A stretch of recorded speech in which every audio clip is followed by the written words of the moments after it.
Hello, everyone, and welcome to the first episode of the LightBringers podcast. Hope you're well, hope you're good wherever you are in the world today. Listening live or watching on YouTube, Twitch VOD, listening on Spotify, Anchor, on all the other places as I try to hide the rest of our team because I will laugh otherwise if I look at them. Talking about the Jade Sea today, co-streamed the guild chat. If you missed it, you missed out. But next time maybe you can join us. And also, we're going to talk about the Jade Sea right now from the Guild Wars 2 End of Dragons release in February. They revealed a bit of the map. And we're going to talk about it. And I'm going to allow the microphone to be opened. Oh no, actually, that's not you. That's something else. Are you guys excited for the End of Dragons released? I'm excited for the End of Dragons release.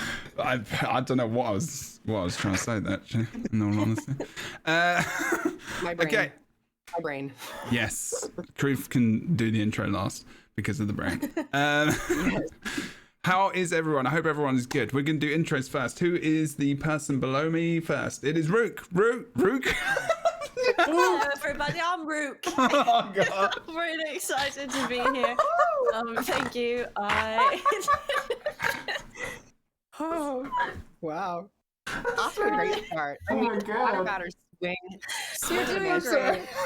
Jebro, you're doing so good. Like, you're really up against just impossible odds with the three of us here, and I really think you're doing great. Don't worry about it. Hey everyone, I am Rook, and it's nice to see you all again. I'm doing great personally. It's been a great week. Really excited about Jade Sea preview. Really excited about the expansion. Expansion. Release. This is literally not. I'm not wiping yeah. this. This is continue. This is it now. Great. Staying in. Yeah, you can find me everywhere. Soon, Rukuri. Currently, right now, still Bird of Chess, and have some exciting things coming up. So keep an eye out on YouTube and all the things. Thanks so much. Thanks, and Twitch. You can find me here streaming. I love video games. Oh wow. Rook out. Heimlich, Jebro? Rook out. No, I'm not okay. I'm not okay at all. You know how to do a self Heimlich? Find a chair. I got one. What do I like? Smash myself over the back? You do. You do. No, yeah. go in On the front, you like go over and go. Ugh. Oh, okay, cool. Now I know. Thank you. Education. If you didn't watch the stream, like you have to come watch the VOD so you can just see Boots do this. You have to make that noise too. Rook correctly, as I will correct myself. Rough. Welcome, hello. Yeah. Croof. I'm Cruff. Croof. I'm a little Cruffle Puff. Aww. Oh. That's actually adorable. I kind of want to call you that forever. Aw. Should I do my intro now? Yeah, No. that's what we're doing. That's what we're doing. No, Hi, don't everyone. talk. Just save it. Yeah. Just cackle. Hi everyone, my name is Kroof. I do a lot of YouTube stuff over on my channel, which you can find if you type into the search bar KROOF. It's pretty simple. It's like roof, but with a K. I don't know why I landed on that name, but I did. I mean, I do a lot of YouTube stuff. Mm. And I'm also here on Twitch, Tuesdays, Wednesdays, Thursdays, and Fridays when I'm asked on podcasts. And if we're not podcasting, I'll do my own stuff for fun. is that the end? I like Proof out. I like video games. Proof out. I like ending sentences with period because it keeps the audience in suspense. So thank you for having me. No worries. It's good to have you back. Cruff. Honestly. And also we have Boots. Double O. And I got it just right. hold on a second. I got a text. Okay. Is this a bit? Oh no. I did just get a text, but it's not important. It's fine. Oh, I thought this was a bit. I was like, it's gonna be so. Yeah, No. I thought this was a bit for sure. No. I was like, wow, Boots is really gonna keep us in suspense here. Speaking of which, You learned from the master. Wow, now you have become the master, Dude, I have Boots. time for this. The Master Boots. Jebro, this is a family stream. No, it's not. Jebro, keep it clean, It's come on. never going to be a family stream. It never has been, and it never will be. Hello, I'm Boots. You can watch it with you your can family, find but- me at Boots_Woe, which is on Twitch, or World of Enders, which is on YouTube. And other than that, Kroof joins me every Tuesday, pretty much. Right? You join me every Tuesday. Sometimes on Thursdays, but yeah. Yeah, because you're in chat and I have no one to talk to when I'm streaming, and it's really quite sad. And so Wow, Kroof is sad, apparently. So there you go. it's quite sad that I'm there, not with no one to it's- talk to. Oh, wow. And then That's Kroof comes deep. and Kroof's like, "Hey, I got you, bro." Yeah. And then pity. yeah, it's nice. Tuesdays are a tough day to stream. They're quiet days sometimes. Tuesdays, Thursdays, you said? Tuesdays, Thursdays? Thursdays. That's right. Okay, you heard him, Tuesdays, everybody. You got Yeah. me there. When I'm So- not otherwise occupied. Be there But, or be triangle, because That's- that's the idiom. I'll just leave it there, I think. Okay, so today there was the guild chat, and this is the 30th episode as well. So thank you very much for 30 episodes. These three people have been on many of them, so I thank them as well. And please go and check out their content, whatever they do, even Boots. So I mentioned Boots specifically, so that was kind. I mean, that's helpful. Thank that you. was very helpful. nice. I think so. Tuesdays and Thursdays, so that sadness isn't the thing. So initial first thoughts, feelings when we saw the trailer, which shall I show the trailer? I might show the trailer. Nah, actually, we can show the trailer when we're talking, because they actually showed it. Oh, there we go. Then we can talk about it. Internet television, that's so old now. It's fine. Guys, real quick, I ate too many chips too fast. Do you need the Heimlich maneuver? Or you're okay. Do you need to poop? No, I just feel a little queasy. Oh Okay. no. You want to take a second, go get some no. water? Too many Yeah, pickle chips? I think so. Okay, I'll be back. Water. We'll carry it. I'll We'll walk carry around it. a little Oh, bit. you actually do need to go to poop.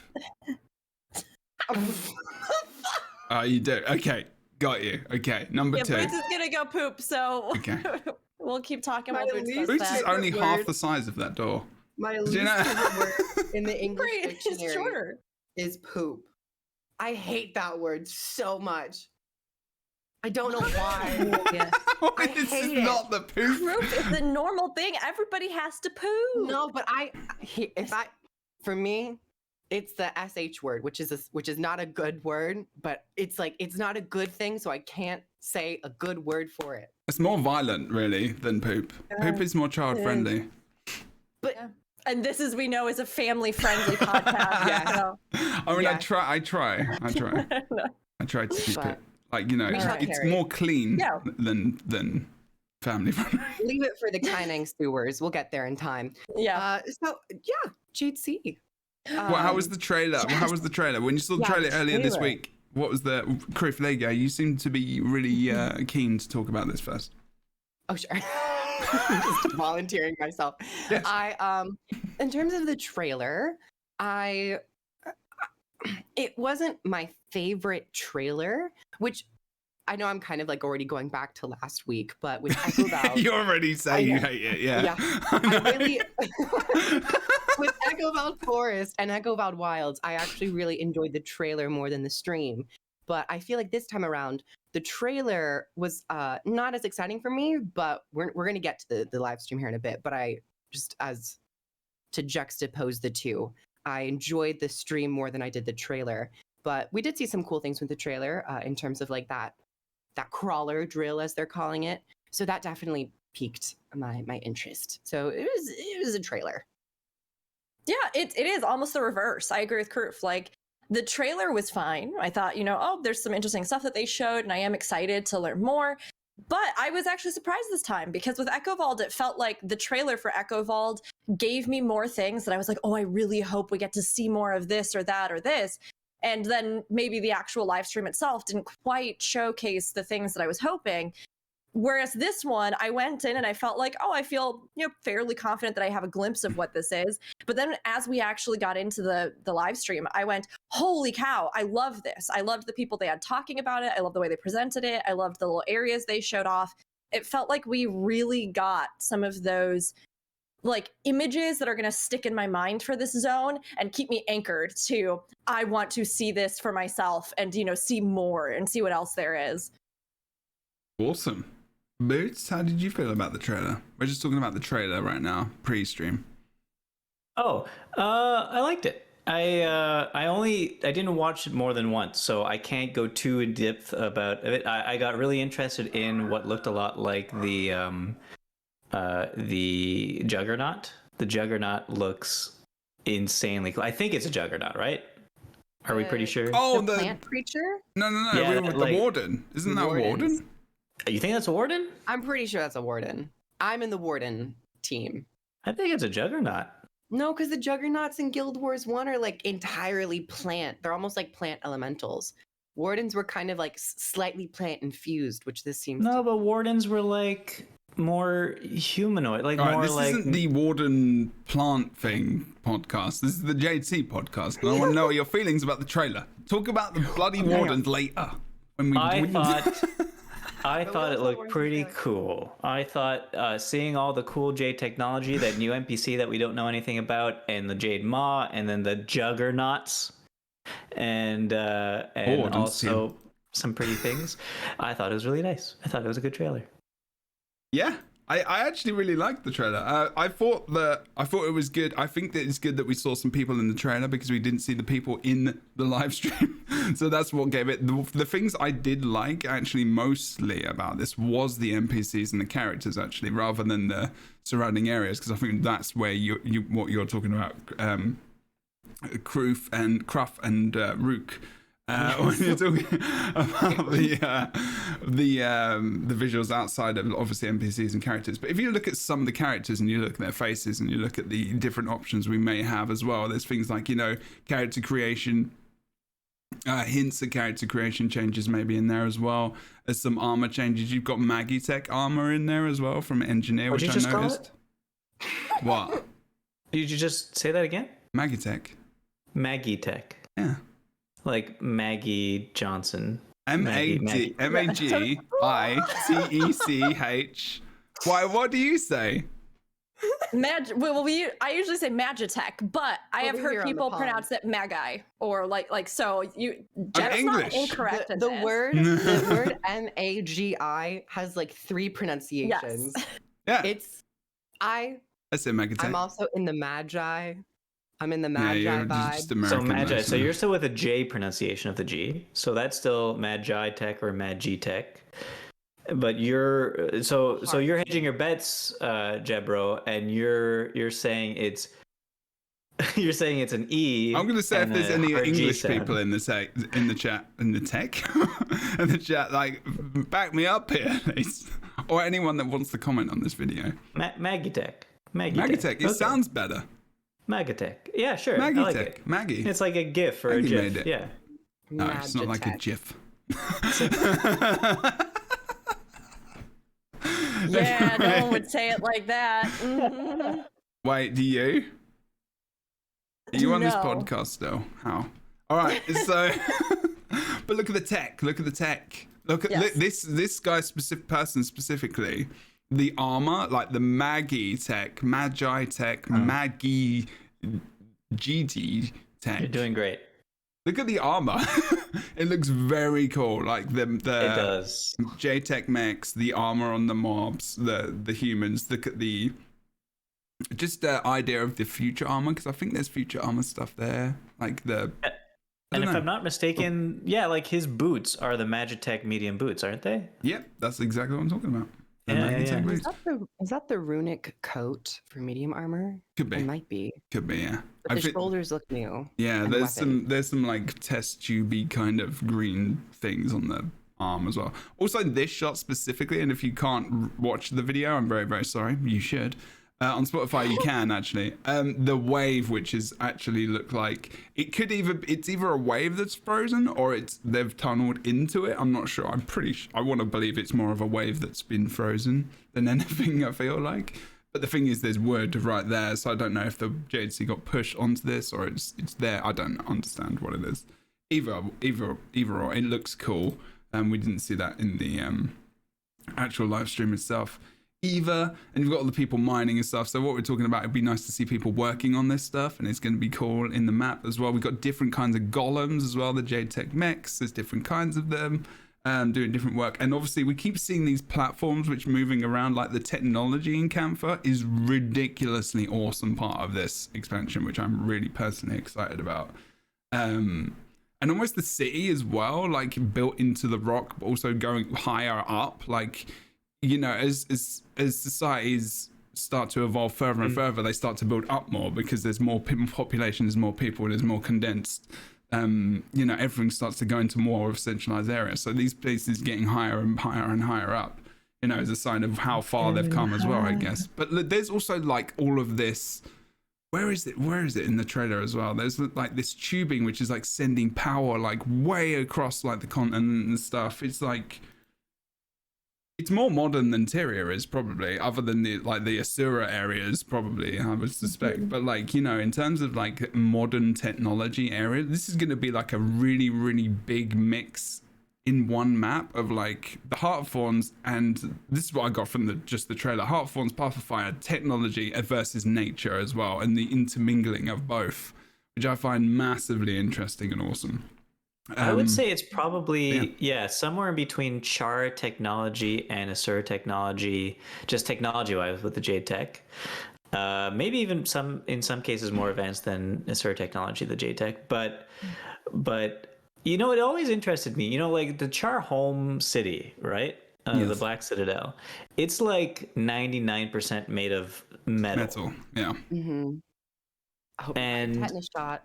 yeah, I'm just like, so wow, that's a lot of resources. And I think that's interesting though, because it feels like they prioritize the defensive nature of the metal, right? For their stuff, they don't care about the cost of the material. They don't care about like how difficult it is to make the things. They care more that it is defensively fortified, the Black Citadel.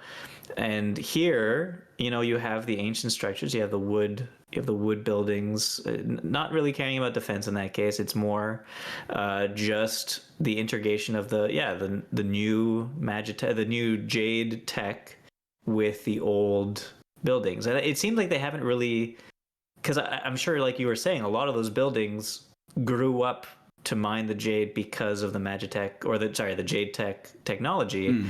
So it looks like in these 250 years, or at least they haven't really evolved their way of constructing houses that much. They've just sort of like added the Jade Tech stuff to the old way of constructing houses.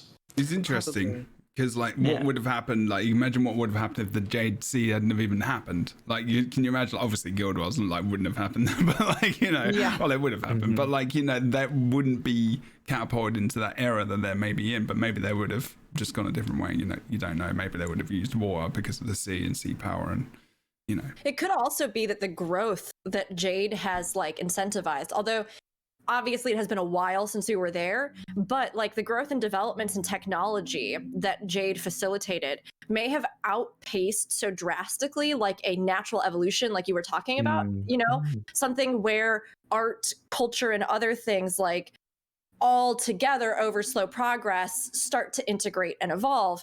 We see that like reflected with a slower pace, but it could be that this jump was so drastic with what was able to be achieved with Jade that you know, there are still parts of the culture that they are, like you were saying, almost like just pushing the two things together, you know, like here is the more traditional cultural kind of look, feel, the natural progression, and then here are these other components that due to this supernatural event have changed the natural evolution.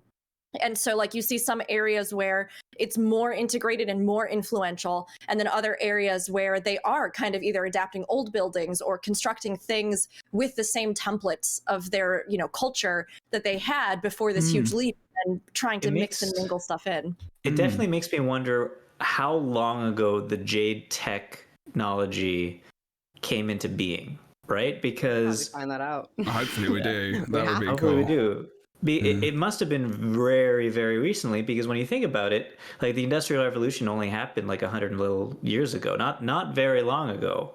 And we haven't seen Cantha for 250 years. If the Jade technology came into being more than like 20 years ago, I don't see. Must have been, right? It must have actually started around the death of Zaitan, because that's probably when the Jade itself started to show different properties. Because the Jade absorbs magic. So if there wasn't any like large source of magic that had died off at that point, I don't think they really would have taken notice of the Jade. Maybe so the death of Zaitan is 10 years ago, right? I think it's more than 10. Or like 9 years ago. A little bit more.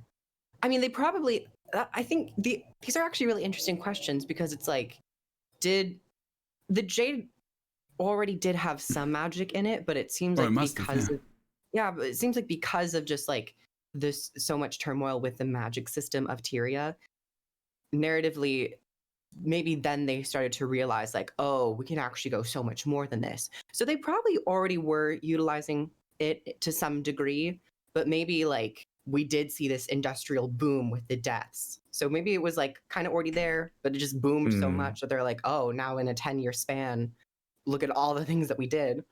Yeah. And I mean, like, there are any city, I mean, even in chat, I see people talking about the idea that like there are oftentimes like, you know, preserved buildings or older buildings alongside new development technology. There's all sorts of, you know, tradition and history alongside new modern innovation and all kinds of things. So like, I like that we see that a lot, but I do agree that it's very interesting that you're right, that like, given this radical upheaval of things, that they do still, I think, keep that part of their past within everything. Oh yeah. But sorry, I was just gonna say, but like in this place in particular, the Jade Sea in particular, it seems like it's an important location to see the history, because they are mining the jade here, and as they're mining the jade here, they're building buildings further down the slopes, right, of this quarry. So the lowest buildings are the newest buildings, correct? Yeah, it would have to be, because you. And so if the real big boom happened 10 years ago, I thought the highest buildings would have been the oldest, because that was the level of the I said the newest buildings. So the lowest buildings are the newest buildings. Right. So so those are the newest buildings, and if those still look like, you know, historically accurate constructions that they did before, then they really haven't changed anything in their, like, where it's not like Beijing in that way, this area at least. Maybe Kainang will be different, but it's not like Beijing in that way, where you have new types of designs and new constructions next to old ones. It's old constructions all the way down, turtles all the way down, you know. It's an interesting you brought up Kainang, because I was going to just touch on that briefly. Of course, we haven't seen that until next year. But I think New Kainang is probably the one area that is the most, there's the highest chance of seeing like a complete modernization. I mean, considering that they changed the name from Kainang City to New Kainang, does evoke some sense of modernity and progress in more of a technological direction. So I think in terms of game, in terms of building the expansion, it's smart to keep certain areas that call back to Guild Wars 1 as nostalgia, because it is useful, and also it reminds people of where they are. But we'll definitely see, hopefully, more with New Kainang. Yes, and I mean, like... Okay, good. I was going to come to you and ask what you were going to say. All I was going to say was that, honestly, I think it's really interesting because we talked about the trailer and how we were feeling about it, right? And obviously all these great discussions have kind of spun off of it. But having seen the live stream, I now actually feel like I like the trailer more. Like, you're playing it in the background and I'm seeing stuff. And like you were saying, seeing the world populated, seeing the different entities after we actually got that look and we got to hear about the design and stuff like that, it's really made me even more curious, right? Because, you know, even talking on the live stream, they did talk about the fact that I think some of those buildings were inspired by specifically Luxon architecture and things in that area, which also does call some very interesting things to mind. Like, is this something where the Luxon people are being used as some kind of force or have agreed to be some kind of force to help mine this stuff. But is there a different group that actually is pushing the advancement of this technology and they control more of that themselves directly? And we might see their influence in areas like New Kaineng. Is it like there's all sorts of different possibilities, the layers of all of this, and all the stuff that we saw.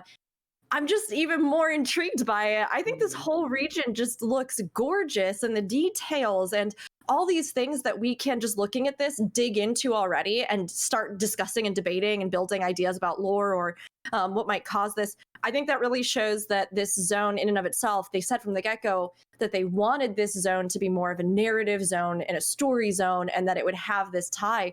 And even without the population of the map, I think you can feel that. You can feel the layers of story that and history or ideas or concepts and art that are in this. Well, that's a good segue to talk about that very thing, actually. Talking about the fact that this zone is going to be the first zone I think we've had other than... No, maybe it is, actually, because I'm just trying to remember if there was another zone. Maybe not, actually. Where, like, you go into the zone and... I mean, I know you can get teleport to friends and get spoiled, obviously, in maps, like because you have to do the living story before you go there. Otherwise, the only way to get there is teleport to friend, right? I'm pretty sure, in most cases. So that, I guess that's one way that you don't do that. But this way, they're doing it differently. You can't go into the map. You can go into the map, but they tell you will be spoiling yourself. That is how much that map specifically means to the story. And it's interesting to know, is that the last map then? Or is that like mid-story map? Or is it last? Do you think, I see Kriv, you're nodding emphatically. You're like, yes it is, Jebro. It's the last map. Okay. I think it's easy to kind of summarize and surmise that this will be almost like an epilogue map to the story of Guild Wars 2. End of Dragons, because they had mentioned that this story is so far, maybe not specifically epilogue, but it's so far. Did you see Rook's face? It was like, no, a little bit. Yeah, I was like, I don't know if I agree with that. I mean, no, please just keep. If you think it's an epilogue, Meg, then we can have this discussion. You know, I'm up for it. I'm up for it. No, because I realized I was like, no, it still probably connects to the core story, but in terms of like, wait, the core story or the. Oh. Of the expansion itself, the core story of this expansion. So right. In terms of that, we'll probably have a moment where there's like a reprieve in the story, almost like an intermission, and time will pass, and then we pick up the story later, and then we go and enter the Jade Sea. So from that aspect of it, I think this does take place probably the very last act, almost as like because End of Dragons is the end of a cycle. I feel like there needs to be some sort of epilogue or some sort of like immediate understanding of how this is concluding the story of the dragons. So I think Jade Sea is probably the map where we could maybe see that. And I find it really interesting that they are doing this for an expansion map in particular, because they've never done this before, where we've actually had like a passage of time from each map, from like the core 3 to Jade Sea. So rather interested to actually see how it feels. Especially with the story. Yeah. Did I miss something where they said that was happening? That there's Yes. I can find it if you want. I mean, they talked about the fact that those radios were going to be markers for passage of time, right? And that it was going to be something. It's one of them, yeah. And I mean, obviously, I think there are, even in the previous maps, if you look at the metas themselves in many things, at least when I think Heart of Thorns or stuff like that, there is a sense of, right, those endeavors or efforts, at least the ones that are most closely tied to the story, being related to some kind of point in time within the efforts, right? Or like some kind of encounter. The one that comes to mind immediately for me is Dragon Stand and the like parallel story that you're doing as far as MSQ goes, or main story stuff goes there. I mean, everyone calls it MSQ now in every game, so yeah. Well, I think it's just I something think there are a lot of like Guild Wars 2 players who don't call it MSQ and like don't know what I'm talking about when I say that. Story. So yeah, main story. So It's really interesting hearing you call talk it about main this group. story quest if you want to call it main story quest. I'm just Yeah. I mean, interrupting yeah, you no, I about know. your own language and fine. speaking. You can call But it if- whatever the hell you damn well please. Sorry. If you But want to be did they extra nerd, they call it the golden path. There's the golden path. Yes, thank you. Oh. But have they actually, like, did they actually say, I mean, like, that these specific maps were going to be, this one they did say this is a Yes, this specific one. thing that happens in the Mhm. story, but were they saying with the other ones that it's like Echovald is, you know, They didn't say no. 3 months before you do this No. one, and then there's like I mean, another they map haven't where said that the time wise, you as in they're gonna release it later. Is that what you're saying? No, what I'm No, saying is that narratively. chronologically, narratively, like okay, they right, haven't right. said, you know, No. like Echovald, the map is set 3 months before Kaineng City. I don't think Okay. so. Okay. Because I was going to say, I think this one in particular seems to reflect, yes, from what we've heard, it's supposed to be some illustrative part in this story. I would kind of imagine like Dragonfall is its own, you know, like the dragon fell and this is the Yeah. moment upon which he fell, right? So I imagine it's something like that, which I think Kroof does, to me, indicate that it would be at least a pivotal time in the story where some sort of big action or thing happens in which that map itself would reflect what that was. But I didn't necessarily get the idea that it was an epilogue personally, because to me, the mystery of the Jade, like the dragon energy, what it's doing, what might be in it, how it powers everything in Cantha, what that means, to me, that seems to be like a massive core of a revelation of something we would want during the like rise of this arc of action, where that map would operate as like an inciting point that then would drive us further on. But that's just my guess. I don't know. I think you might be absolutely right. Like just trying to, without being able to hear a lot of the stuff in the thing, but just putting two and two together with what you guys are saying, with what I was able to catch in the stream. Would you want us to explain it so you understand what it is? No, I understand. Okay, so I mean that's okay. I missed so much of it anyway. Point one is those hologram things are the no passage of time based on what they're saying, because I'm guessing as you progress in the story, they change based on what's happening in the world. Yeah. Number two, you're saying that the map is, well, I mean, this is the main thing. What I heard in the stream was that they're hiding a lot of stuff in the map because it contains a lot of spoilers from the map. Mm-hmm. And I think, Kroof, you're taking from that it's a jump forward in time. It's further in time than the rest of the map, the other maps, etc. I think more along the lines that Rook might be more correct about that. There's something monumental happening in that map, and I think that might pertain to the meta event, and I think that might pertain to those art, the concept art pictures we had of the giant dragon wrapping around the Jade Sea. Yeah, then why would That's dragons concept, be? Why would they draw that?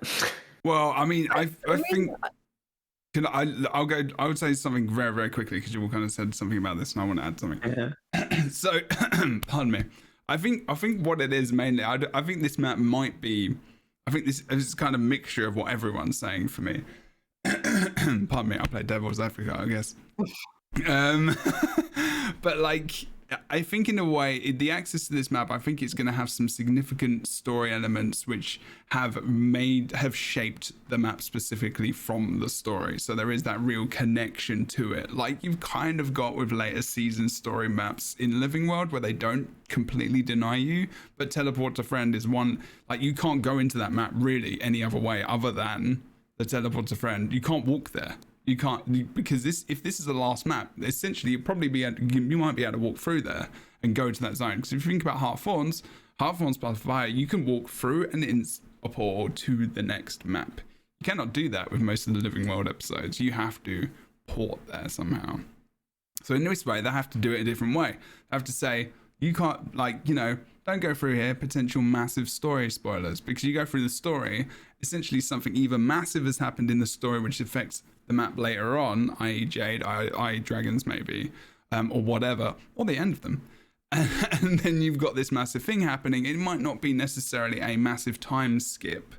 It could just be a progression skip, as in, I mean, essentially, I guess it is time. It's but walking later into on. Dragonstand. Yeah, I mean, yeah, essentially, like you I walk didn't in. get that- Maybe, no. I guess. I didn't get that Sorry, impression go on. because they've never. This is the first time that I've. Well, this is also kind of the first time where they are actually showcasing and touring like a later map. So we don't really have any reference to this, but they would have said that to Echo Valley Forest or Echo Valley Wilds as well. They would have said we hid things because this is further in the story, but they went out of their way to say before you enter this map, you will get a notice saying that if you progress, you will see things that are spoilers for the core story, of course. Yeah. But in a sense that they hid these things, this is the impression I got. They hid these things because the items and the people and the monuments and environment that are in the Jade Sea are directly reflecting the consequences of whatever the story was previously. But so I don't think you there's saw going that to in be the like, trailer. You saw people in the trailer. So I don't Well, you know if saw it's people- completely. We see people in the trailer, but they're kind of more just like the Jade Brotherhood. But they were like very specifically like, we don't want to, because also when they're doing the live streams, they have the chat bubbles up. You have dialogue going, even with the Yeah, let's NPCs get that we everything. got in the Echovod Wilds. So I think they are. The dialogue in specific was probably the most spoilery as well. But they got rid of like another thing that's holding up this like this pylon thing for a very strange reason. So I think this might not be like a month or two time skip, but I feel like in the expansion, we're going to play it all the way through, but there might be a break narratively where like the commander has to be fine or like reconcile with something. And then you move on into that map and you do all your stuff. So not Oh, you think like you walk into the map and all the NPCs go, "Oh, I thought you were dead. Didn't you die? Oh my god, I thought you died." I wonder if it's a mastery thing or something as well. It could be. It doesn't. Maybe it's not even. I mean, they said something. Did they say they said story specifically though, didn't they? Yes. I mean, I don't know if like mastery ties into that because I guess in a way, in a lot of the maps in Path of Fire, you kind of had to have things. I think there's a lot of ways to interpret this. I actually think it's really interesting, right? Because I mean, Karuf, I think it's absolutely possible that it's like you're saying, that it's something where the contents of the map themselves, like long-term spoil, like, you know, as if you jump to the ending of something and you literally saw the epilogue. It could mean spoilers in that regard, or it could mean that, like we were talking about earlier with like this map meta or the events that are happening on the map, that they are a fixed point in the story timeline, and that like by experiencing them, you are spoiling like, you know, this twist or this turn or this thing that happens in the narrative. And yeah, without like more information, I think it's hard to tell. All of that to say, though, I mean, what is in this map and the possibilities of this map, I think, is phenomenal. You know, like I got a real sense, and the fact that we've all been talking about this, we've all been like, and this, and maybe the story, and that's what it means, and this thing, and that stuff, and this, like all these things that we saw, and the fact that we're on that, I think, already shows that like this map preview to me was far more effective than like Echo Vault. You know, like in Echo Vault, I still truly believe that there's a lot of stuff we just didn't get to see in that zone that's going to be really interesting. But it really felt like I was just sort of going, I mean, there's some factions on here and there's some old stuff on here, and there's maybe a portal to like maybe the mastery is the restoration in there. Maybe there's but it didn't feel like I again had this like larger idea of a concept of propelling action and design, and you know, and I got that sense from Jade Sea. I got that sense like, oh my gosh, there are all these different things that I think are so fascinating about this, and I really do love the design. The fact that even what we saw just in the sample, from like that huge open landscape, the, you know, like peppering of the little buildings, to that like deep down dive where you're going down through and the different factions and the like the mining and the scale and sense of how that has affected the region, and like the variety and range of this map that we got to see was so beautiful and really captivating, even down into that little cave where it's like, where does this go? What are we going to see in there? And like, you were surrounded by the magic and the little moats that were dancing on the water and like the ripples through the jade. And I just love how everything came together, the lighting, the water, the reflections, the buildings, the new technology, the mining, those like spires with the windmills on top. Like all of those things to me were just a ton of key points that made me so excited to engage with it more. That's a huge success, I think, as far as this went. Mm-hmm. I agree. Okay. All right. Honestly, same. I mean, I think this worked really, really well. okay, good. I think we should move on because otherwise we might get stuck on the first bit. And but that's a very good point, because you know I kind of want to go back to the waterfall bit because they opened with something which was just a good thing to open with. But yeah, I think even just the idea of doing something differently already gives you the idea of evolution of Arena and their production, and you know their game design and their direction. Because if you see them innovating in other ways and bringing stuff new in, which I know they do a lot of, and also sometimes they bring new stuff in and they don't continue it, and that makes us sad. But I think this is obviously a different example of that. Because if they never did this again, it wouldn't matter, because this is more specific to the expansion probably. But this is like a really, really good indication of, you know, just trying something new and obviously giving us more of that choice. Like, because there are going to be players who just want to go in there, they would just want to explore and they don't give a crap about the story, because we're MMORPG players, a lot of people don't care about story. A lot of people do care about story. So, you know, giving people that option essentially is a good idea. I think I'm excited about that very thing. And then when they opened up the stream, they kind of talked about that, or they were talking about it during this, and then they opened up the stream, and again, if you can't see the video, I'm sorry, but they've basically got these two kind of it's not waterfalls, but the water pouring out of these two kind of little mini monumental head. I don't know what they are, like gargoyles. They're not gargoyles, they're dragon heads, right? But then the waterfall behind them in the distance, and then you've got this the scale of the buildings behind them, and you can really see the player character as well, and just the scale of everything. This area is just so cool. And this is this is the city, and this is like not the Jade Sea. This is not anything else in the map. Like, this is just a town. This is just a city. So already the scale, you can get the idea of that. And I was just like, this is a good shot to start off with. I kind of want to go back to the other stream and see where they started shot-wise. And if it was impressing, I don't know. I'm curious about... Yes, I'm curious about this starting area, because they referred to it several times as a temple, or like a temple, but I mean, of course, they were also using a lot of like obtuse language. So like, yes. I don't even know if that's accurate. You know what I mean? Because it does, like you were saying, Jebro, does feel like this is definitely a group, like a place where people live or exist, like a city or like a, you know, something maybe like that. But they also mentioned a few times in this opening location, a sense of, what was it? What was the essence? It was, there's essence. I'm gonna call this the Essence podcast. It was like solemn, or like they used a word similar to that it has like a solemn feel, and some of the areas where the light is kind of filtering in, and I was really curious about that. The dragon imagery plus that sense of something that would be almost moroseful or you know, it's sad, or, you know, it just like, that was very interesting to me. I don't know if that was maybe a reference to, because did Kunavang die? No. Kunavang's still alive. Oh, we don't know. Wasn't there like, there was like a spirit of a dragon at some point that helps us, wasn't there, in Guild Wars 1? I'm trying to remember back. Well, there were like the celestial salt sprays at a time when we're ascending.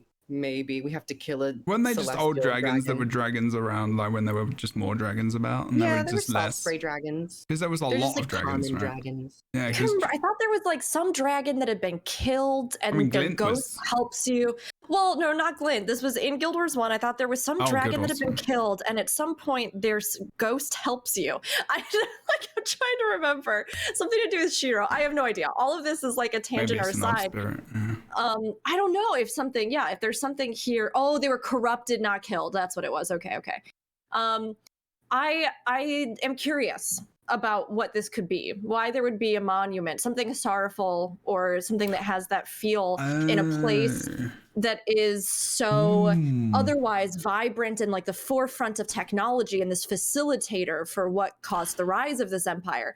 Maybe Kunavang does die in this expansion and then sad stuff happens. I don't know. But also you can there are gods which exist in they literally do exist. They're not like in our world where, you know, we believe in gods and things that actually, you know, we have not seen or we don't have a total amount of evidence in. Okay, I know, I realize that may be quite insulting to different religions while I say that, but do you know what I mean? In terms of in the world, like Tyria and other places and other games, they worship gods which actually exist and you can see and touch them as physical things there. And I know that obviously in religions like we see they're actually corporeal. Yeah, but I know obviously, I'm just respecting religions and things that everyone believes in. I know that, you know, you touch a thing and you believe that person or whatever you worship is in this thing, but like in the world, like maybe it is Kunavang, maybe it is just like they were important to them and they're alive. I don't know, maybe. Well, apparently, okay, thank you, chat, you're on it. Harvest Temple. Obsidian says, where's the Harvest Temple? And I did see a couple people talk about this. That the Harvest Temple was from Guilders 1, also known as Kwanjin Temple, holy place where the annual harvest ceremony took place. It was a floating temple, but then during the calamity with the wind that came through, it was frozen. And Kunavang does show up there, and apparently it was home to the most infamous murder where the emperor was struck down by Shiro Tagachi. So this could very much be, here the mighty dragon Kunavang. It says here the mighty dragon Kunavang still lurks in the caverns beneath the temple, utterly corrupted by the proximity of Shiro's death wail. Okay, so maybe this is that location. Maybe that would be the answer to it, that this is Harvest Temple, where the death took place, and that's why you see the dragon imagery, because Kunavang was underneath it, or you see these different things. That would make sense. They kind of, all right, okay, and they were, and it was in the Jade Sea, yeah. So cool. Well, they probably said it, and we just missed it because we're excited because that happens. Well, they said temple, but they didn't that's true, actually. clarify what it was. I thought it was later. I thought the Harvest Temple was later, though, right? Yeah, I think later in the stream, they had confirmed that the Harvest Temple is in the map. And we hadn't seen it. Yeah, I don't think this is it. Yeah, I don't think this is the Harvest Temple. The Harvest Temple, I think, is like out in the Jade Sea, like a very solo, iconic. Because this isn't in the sea at all, is it? No, this is kind of like enclosed in a rock formation. I mean, it's on like what looks like the shore, or the kind of, like it's a bit inland, probably along an area. There it is. Yeah. Interesting. Yeah, I'm curious about what maybe that legacy is, or what these different, if there were multiple temple complexes throughout here, what that could mean for the story. I think this whole area had just gorgeous details. The like mosaic work, the water motifs, all those different things that also kind of look a bit, wind inspired as well, with the idea of like currents or swirling wind currents. All of that I think is just like absolutely beautiful detail work to support everything. And yeah, the atmosphere, the ambiance of those locations was just so compelling to me that I'm curious how they're tying it into that larger narrative. I don't know. Mm-hmm. I thought the little dock areas are always a nice touch, and seeing like the hologram news place, and then Boots pointed out the fish. And then we got some extra information about like an event where they're doing like ice core research, but jade core research, and seeing the different layers.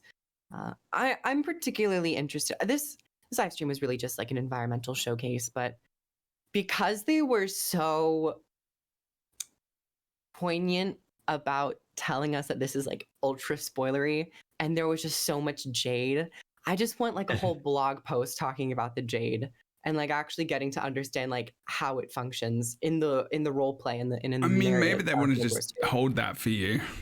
They want to just hold that experience for you in the expansion more, maybe, and find out about it, because it's nice to read about it and have all that stuff post when you play it as well, because you can be like, I can find out in the story and stuff. So I think sometimes they're cautious about how much they release, but then you have the option to read it, right? So I mean, they did a whole blog post about the Exalted. Yeah, but the Exalted, who cares about them? in comparison to the Jade Sea. Sorry, I mean obviously I care. I actually like Exalted. I played the end of the scene of the last of season 4. No, 4. Yes, they've all in all of, and the other Exalted were in there, a couple of things, and I was like, oh, that's cool. That's nice. They're there. Anyway. So the little well, this is something that Boots likes. Boots likes this stuff. Boots hasn't talked for a while. Hi. Did you like the little news? Calls on you. So there were these little what did they call it? The little Alexas sitting on the desks, right? Yeah. I like them. I like the idea that that they're using it for like to update the players on the goings on in the world based on your actions during the storyline. I think that's really cute and really cool. And the whole feel of the Jade area. I mean, because it's Asian themed, because it's green, really reminded me of like Ba Sing Se kind of situation going on in Avatar, and so having a little news holograph thing at the same time even reminds me more of the whole Avatar Ba Sing Se situation. So I like it a lot. I did find it funny though, the dock going into the Jade. Yeah. So that was clearly a 250-year-old dock because it's stuck in the Jade, but it's made of wood, and it's like it looks maybe 40 years old.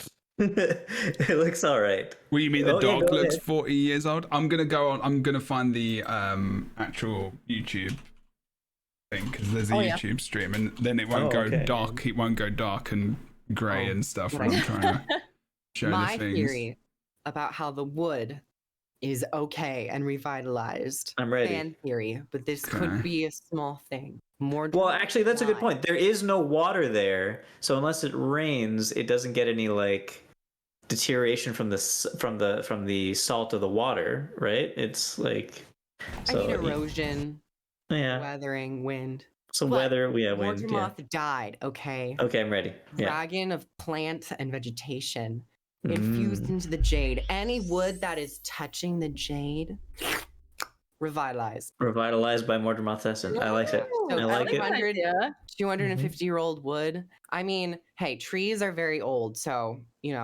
but I guess they're not refined, so it makes sense that they're actually like getting nutrients. But they probably they just stain it. They just stain it very often and keep it layers upon layers of like sealed protection. Yeah. I mean, yes, maybe they were able to maintain it. Did the wind, is that what caused the petrification of the Echovald forest? Yeah. The Jade wind, yeah. So it could be that maybe the wood is all petrified and it's there you go. I mean, I think there's there's the possibility. I agree that it's kind of, and too, when we were looking at the fish and we were like, where did they get the fish? It doesn't look like there are any fishing holes nearby or things. But as we went further into the zone, I did see, like, oh, here's some water in these areas, and probably down below there may be currents of water, or like you were talking about chipping out the fish. I love that idea too, and like harvesting them that way. I think there's a lot of possibilities for it, or magical preservation or just preservation of those structures, which can happen. You replace the parts that fall down.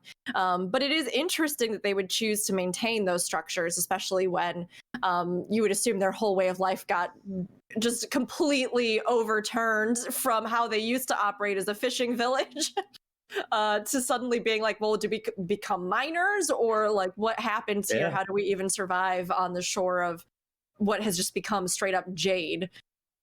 Time to take up a pickaxe. A lot of Jade left there too. I mean, they showed how much they mined already, but just looking out into the sea, looks like they got a lot of ways to go before it's all done. I guess I'm thinking about like, I think what was coming up when you started talking about the amount of storylines that could come out of this, and when we were talking about the technology making the city new, but then I was thinking about, well, what about the people that don't want to have the technology in their culture and everything else, from back before, like the Jade Sea, like thinking about those people, and like the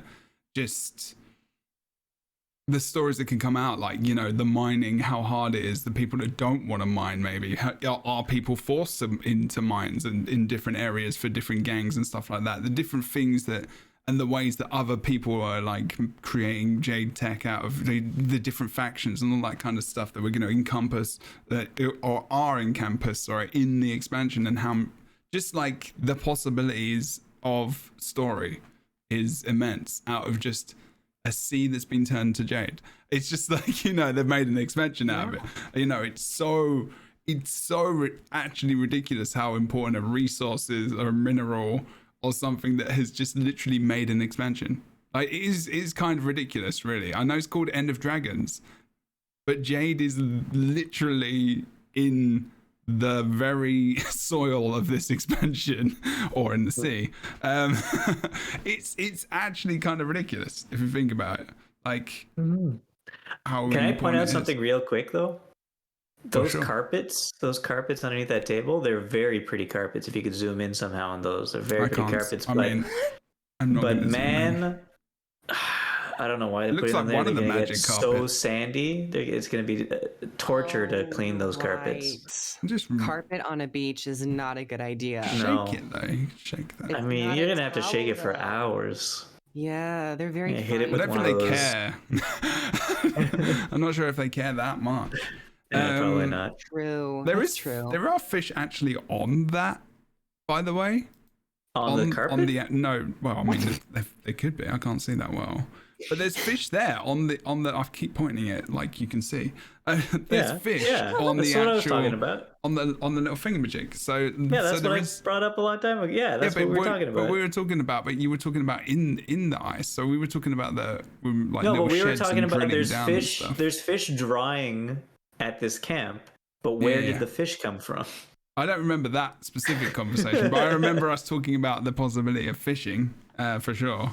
But is it? But where is it in this area? Like, where is that then? What is it? Is it in the tents? Are they mining down? But they're on the beach, I guess. So maybe not. Maybe these aren't tents. Maybe these are like, you know, ice fishing. Maybe these are jade fishing holes. Exactly. Yeah. Well, they said that there is an event like that. Yeah, But there it's you for go. research purposes. There you go. Maybe there are like events like how the Kodan do ice fishing in Bjorn marches. Exactly. There's like It's a jade water fishing. hole. It is For jade. Yeah, jade fish. fishing. That's right. Yeah. I just feel like the fish should be a little stinky. You know, they've been like just bombarded with dragon magic. Zaitan must not taste that good. gotta But say. imagine the kind of Yeah. fish you can like get up here as a player, though. Like the magic infused fish. Like, you know, I mean, what you can maybe do. Just maybe some like fun stuff. I don't know, or if it's just going to be empowering in terms of stats. You know, obviously it will be, but like, I don't know. It seems cool. Like there's some, they can do a lot with this. Anyway, let's go and have a look at some of the maps, see where they went. The Jade Sea specifically. It looks good. It's very much the grass of the area, right? I mean, I guess in a way. The sand dunes. Yeah, I wonder. There is something like. I was saying this about Guild Wars, right? You know, there's the ships in the sea and stuff, and that were kind of there. You didn't really see any of that. I feel like they're gonna that exists, and maybe they took it out. I don't know, but like, they did say a lot at this point in time as well. I remember like they have taken out a lot that's here. Mm-hmm. But what do you feel like about this area? What do you reckon, peeps? This kind of, and if you can't see the video obviously as well, I'll explain it briefly. There's just a rock in the background, and there's just the sea is jade, and you can see they almost look like hills, but they're waves. I expect a lot of wind riders to be here when they populate it. A lot of wind riders. Yeah. This was like the shot where I was like, oh, it feels like an expansion now. I was like, oh, this feels like we are actually stepping into a new product that we have not seen with Guild Wars 2 yet. Xingje had some elements of that, and it was really cozy and homey. And then Echo Vald felt, from the areas that they did show us, felt somewhat a little too close to Heart of Thorns, but this was like the statement piece that I was waiting for. And as there is very little here, I think the absence of any NPCs or anyone is actually more impactful than anything, because it gives you a sense of like returning to Guild Wars 1, and you're like, oh, this is the Jade Sea. Having the large expanse of the Jade gives you a sense of scale. Of course, you know, the camera, people can play with field of view and the mounts change that and all, but overall in Guild Wars 2, I got like that sense of, oh, this is an expansion. This is an area we have never really been before. in Guild Wars 2's engine. Other thoughts? I think the design and the colors of this jade is just so subtle and beautiful, right? They talked on the live stream, which I really appreciated, about how many of these rises were hand sculpted by the zone designer to create a more organic sense, right, of the waves ebbing and flowing, as opposed to something that would just be like repeated or procedurally generated, or and you can really see that detail. I mean, it really does look like they took a snippet of ocean waves, right? And then just translated the peaks, the valleys, those like depths and currents, the sea foam at the top into this different jade landscape. And I just think that visually it's so striking, and all the little details in it. It doesn't even bother me that it's just smooth jade and there's nothing else. You know what I mean? Like the little rock outcroppings, everything, I think just gives it such a unique sense. Just like Kroof said, that made me go like, here is an expansion, you know? It does what it needs to do, I think, just in the most lovely way. And it doesn't mean that it has to be like massively cluttered or all kinds of chaos and all sorts of stuff has to happen, or there needs to be like 50 million things happening on the screen. It evokes something, and I really love that. I think that it just creates this sense of depth and texture. And a lot of people, we talked about this during the broadcast, we touched on it. The great green debacle from the trailer. Yeah, let's get into that. Which was namely that a lot of people really from the trailer apparently felt like the jade color was so wrong that they had to just take to the internet about it, because, you know, it doesn't look anything like in, you know, back in Guild Wars 1 and all this kind of stuff and all sorts of things. And like, I'm curious to hear what all of you think, because like, from my opinion, it's been so long since Guild Wars 1. I'm like, of course this team was going to artistically interpret this in a different way. There's different people working on the damn game. Like, I mean, I would literally tell you what I tweeted yesterday, because I was like, I heard about it and I read about it, and I was like, this is kind of silly. Actually, everyone else talk while I find it. What did you think? I do think it's kind of silly. I think that, you know, they can do whatever they want with their visuals and their landscape here. Obviously, I think they've harkened back enough to Guild Wars 1. But something else that I think is really interesting, and I want to do more research on this because right now I'm still very early stages of just like browsing, is the actual symbolism of jade, right? Jade is actually something that does carry a huge amount of cultural, medicinal, and spiritual connotations, particularly in China. And different colors of jade have different sort of, again, relations or things like that. And in this idea of jade oftentimes being referred to as like a living stone, it's believed to almost be alive, to carry and be infused with the essence of life, to be a bridge between the heavenly realms and the material realm. And there are also things that I've discovered, but again, I need to do more research on this. So if I'm speaking out of turn, please somebody let me know somewhere. There are certain hues of it that I believe are even referred to as being likened to like draconic in color, or having this like dragon hue, or this something that seems to almost correlate more to that, which from what I've just seen is maybe a darker green, or something that has that more of that depth of color. So I think there could also be very specific reasons that they made it this color of green. And so to like go all up in arms about it feels very unnecessary to me, especially having now seen the zone, where I think the interplay of colors between the water and the green of the jade and the like reflections of the surfaces, to me, it's so stunning. I just don't think it's worth being mad about this. I'd tell you what, right? I have an inner struggle with this, because my tweet was this. This is my tweet. This is because I have two sides to my personality. I have Daniel Jebro, and then I have Counselor Jebro, or Daniel, sorry. And so my tweet was this: Peeps really up in arms. It's true. Peeps, well, I guess so. Peeps really up in arms about the shade of the jade ? Lol, I just can't. Laughing face. It was a darker time in Guild Wars. Yeah, I am doing it. It was a darker time in Guild Wars. Also, Guild Wars 2 color palette is vastly more bright. That's just like a basic knowledge bomb for Guild Wars 2 versus Guild Wars. If you go and play Guild Wars 1, and you look at Jade Sea areas where the jade is, it's very dark. It's not bright all the time. The light is very different. It's a lot more enclosed in different areas as well. And it just literally with game design and how things have changed as well and the tech they have, it's gonna look different. It's gonna look higher res. And even the Jade back then, if they had the tech they had now, it probably would have looked a lot very different as well if they had the option to do that. Anyway, aside from that, that's a good tweet. Can I read you a tweet I wrote? You can tell me after. How about I finish speaking and then you can do it afterwards. Finish the tweet. Finish the tweet. That was the tweet. That was the tweet. That was it. That was the tweet. There you go. It wasn't. It was just I had to read it because I forgot what I wrote. But because that's just I'm an old man. I'm not doing it for effect. But like, in terms of what we're talking about, I've completely lost now. We're talking about the green. In terms of like, I validate people's feelings and frustrations about like wanting something to be like it was back in the day, and I understand that, but at the same time, man. Like, the game has got to be in such a good place that people are nitpicking that much about the color of Jade. Do you know what I mean? Like, at the same time, I was like, wow, we're in a really good place game-wise because people are really just being dicks right now. Like, in all honesty, they're whining, bitching, complaining about something which just seems ridiculous to me. And then I was like, oh, well, maybe what would I feel like if I was in that situation? And I was like, I'm not. But I don't know. Color theory. Those are the people. It's the people who went to college for color theory. Oh, I heard about that. Can you tell me more about this? Oh, that was.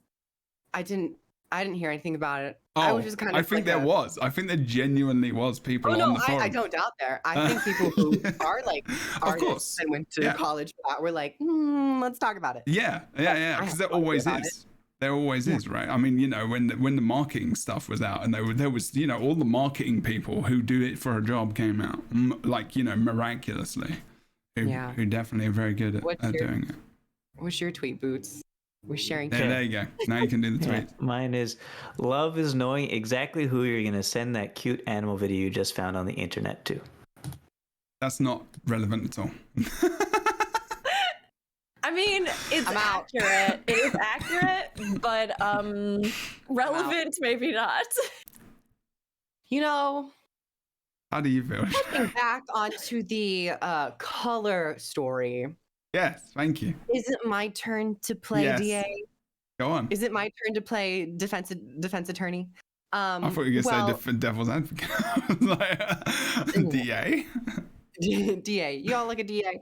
I agree that the amount of energy that people wasted on the topic was a little extreme, in my opinion. I was like, wow, okay, now it's a little much. However, these comments really did come from us only having the trailer. And from my personal viewpoint and my experience when watching the trailer, I also didn't love the color. Actually, it wasn't just Kroof made the post. Oh no, we found out who it was. It was Kroof. Kroof made the original post. Oh my god, I can't believe it. Kroof, you're fired again. I'm gonna rephrase that slightly. It wasn't just the color, because I actually enjoy the color. I like green as a color, so it wasn't just the color. It was just that it felt almost like there was only one shade, and I think it was that flatness that got a lot of people concerned, and that was my impression of it. But granted, I didn't think it was like that game breaking where I had to make Reddit posts about it. But then I actually watched Wooden Potatoes video, and he actually explained it in the most perfect way that I was like, oh, that's exactly what I feel. It was from the Jade that we saw in the mines. It was that it was so smooth and flat. There wasn't any texture to it. It felt almost like when a stone is cut, yes, exactly. When a stone is cut precisely, it is more clean, and you can see this edges. When it's not, and it's rough, it's just there. And it's also not polished. That's what I'm getting to. And that's what I'm getting to. So, sorry. Visually, though, when we damn talk about real life, push stone. All right, this is what it fucking looks like. Sorry. Would you just let Kroof finish what they were trying to say? I'm just getting really excited talking about you want to go rocks, geology. This is a geology podcast. That's all I'm saying. In that department, I totally understand. I think that makes sense. But I was just worried I wasn't like angry. I was more so just worried that the rest of the jade that wasn't mined wouldn't have that texture. But I hope now that we've seen the live stream and people saw like the planes of jade, what you were talking about, Rook, and like the different hues of jade and the different hand painted, hand designed textures of it, it looks a lot better. So I think it was really just the decision to showcase the manufacturing of it that maybe gave an impression of the jade that was a little too industrial. It looked a little too bland. It's almost like when the Industrial Revolution happened, everything was like gray and dark tones and it was drab. So maybe in that regard, I can understand why people had a little bit of an issue with it, but I was really happy to see the untouched jade and the diversity of the color and the texture. So while in first impression, I was a little worried. I completely agree. It was too much energy, but I'm very excited to see more to the jade than what was in the trailer. Too much energy in the jade. Yeah, and just like the dragon magic. Hey. Hey. It's called circling back. I'm circling back. We got to keep it in the wheelhouse of the marketing. That is one thing that I do think, like, if I were to nitpick anything about this zone, right? Again, I feel overall so positive about what we saw. I don't really feel like this is honestly a big deal by any means whatsoever. I think the one thing I would have maybe liked to have seen is a little bit more of a sense of the things like you talked about, the things that might be encased in that jade. You know, it has been a very long time. So again, as we get into this great debate of, you know, did the jade wind petrify the boats that were there? Or like, you know, that would be something. Or did they decay over time and vanish? You know, were there down below the, like, you know, how we saw in that, what we were kind of scheming to be concept art, possibly with like the shelf coral and stuff, or the big mushrooms, as we talked about last week. You know, were there layers of jade formations that took on more of a dynamic replica of the underwater life, you know? I would have loved to have seen in some of those quarries and things like that, yeah, like actual more fish and stuff. Granted, I think a lot of it has to do with how the light is and the density of it, so that even just like looking at it, unless there's light coming through the back, you might not be able to see all the stuff that's in there. And I got the sense that maybe like in those tunnels and areas where you're kind of moving through it more, that's where you might organically see more of that, you know, like some sort of shape frozen in the jade. And we got like those hunks that had been mined, that had been set aside, that also had that, which is why when I was watching, I was like, ooh, because like to me, that's what always has been so compelling about that area. This sense of just like everything timelessly being frozen, encased.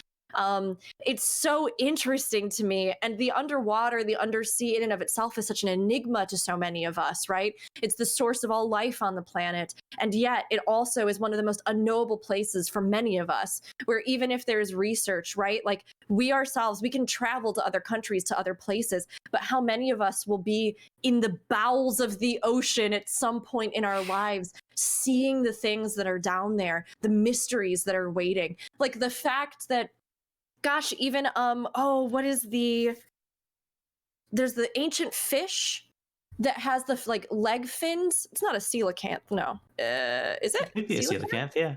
Coelacanth.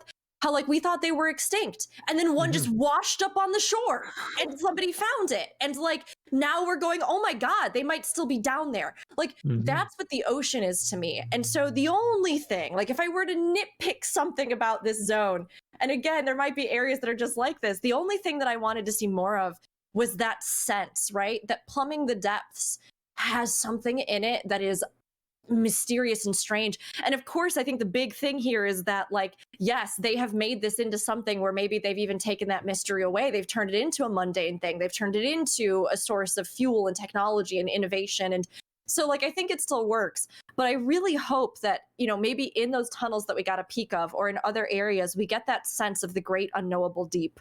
And that somehow, because of it being frozen like this, we get to witness something about it that we otherwise would never be able to. But that's just me, you know? Yeah, that's true. I kind of wanted to bring something up that I don't know if it matters at all, but so the Jade Sea is an inland sea, right? Yes. And so it was fresh water? Probably. It probably had some salinity. Yeah. But it's like probably the majority of the fresh water that Cantha as a continent had. So if it all turned to jade, shouldn't they be kind of like worrying about water scarcity?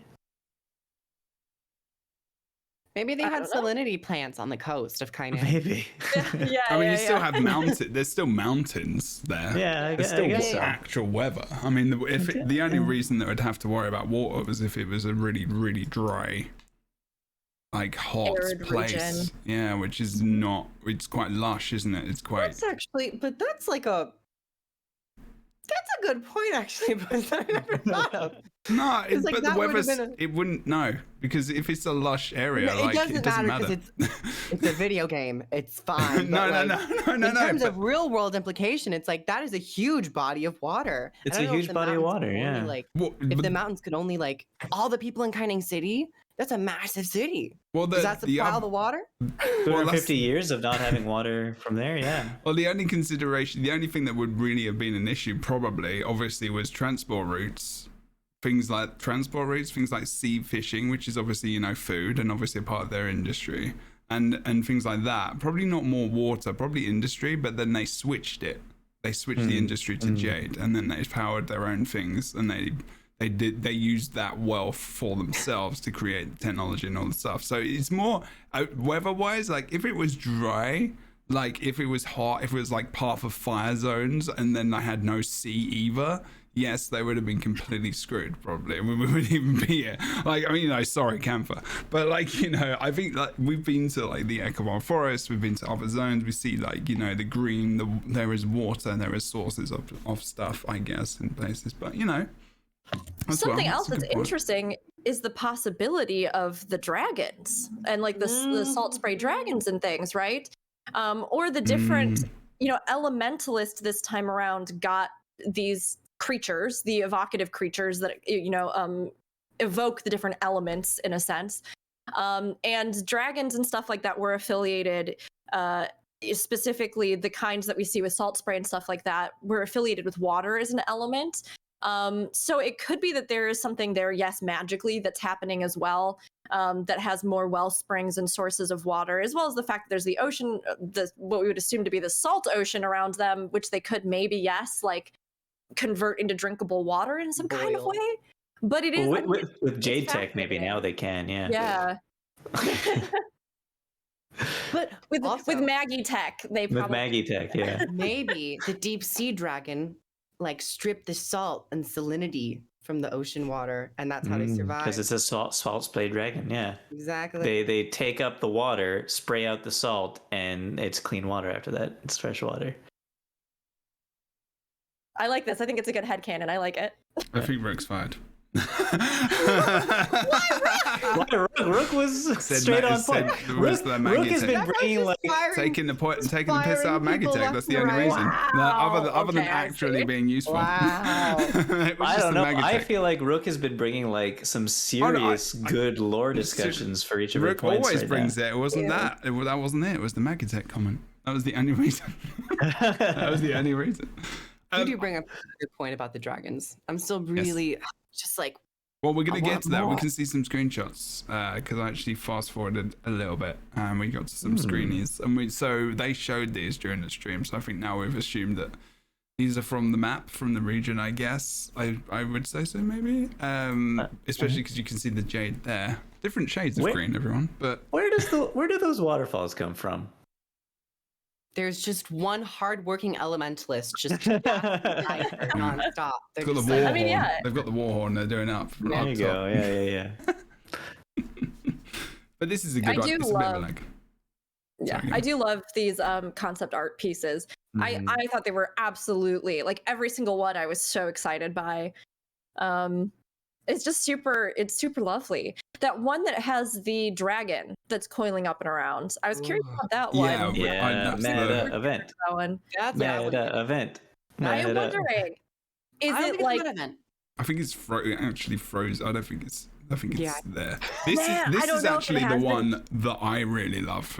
I look at the because they're actually there's loads of it's interesting because they've got the jade and then they're like covering it. in places, and I'm like, why are they covering this? And like, do you know what I mean? There's like covers on all of it. Well, some of that looks like why, though. saddles or something. Like those are saddles on that jade skiff thing. Is You know, it? that's where people sit. It kind of looks like. I think they're just like, I got the impression that these were almost like akin to a certain technology using like anti-gravity shipment. Yeah, that's what they are. Yeah, that's what it feels like. Because they've done, you see that a lot in the trailer, right? But like, what is the, like, there's the drill thing in the back, one of the drills, but like the coverings, and I know they've got the. I think that's where people sit. Yeah, but there's coverings on everything, like what people sit on all of it. I don't know. The Yeah, bulbous it was- ones. The colors and the fabrics, I believe, are pretty similar to Luxon. That's what I was gonna say. Architecture. So they, I mean, Okay. as well too, because the Luxons used to create all their structures, or many of them, on the backs of the big turtles. Yeah. Mhm. And so I almost got a sense of that, the idea of like the concept of the shell that would still be realized almost even in their own like encampments or tents, or I mean, inside you do see what appears to be like glowing jade, but worked into some kind of technology, whether that's a light source, heat source, or whatever they're using it for, or that just, is the refining process, or I'm not totally sure. But yeah, I got the sense like Kroof that had something to do with Luxon tents, and this being some kind of like operation or mining operation, as opposed to them like hiding the jade that was underneath. But I don't know.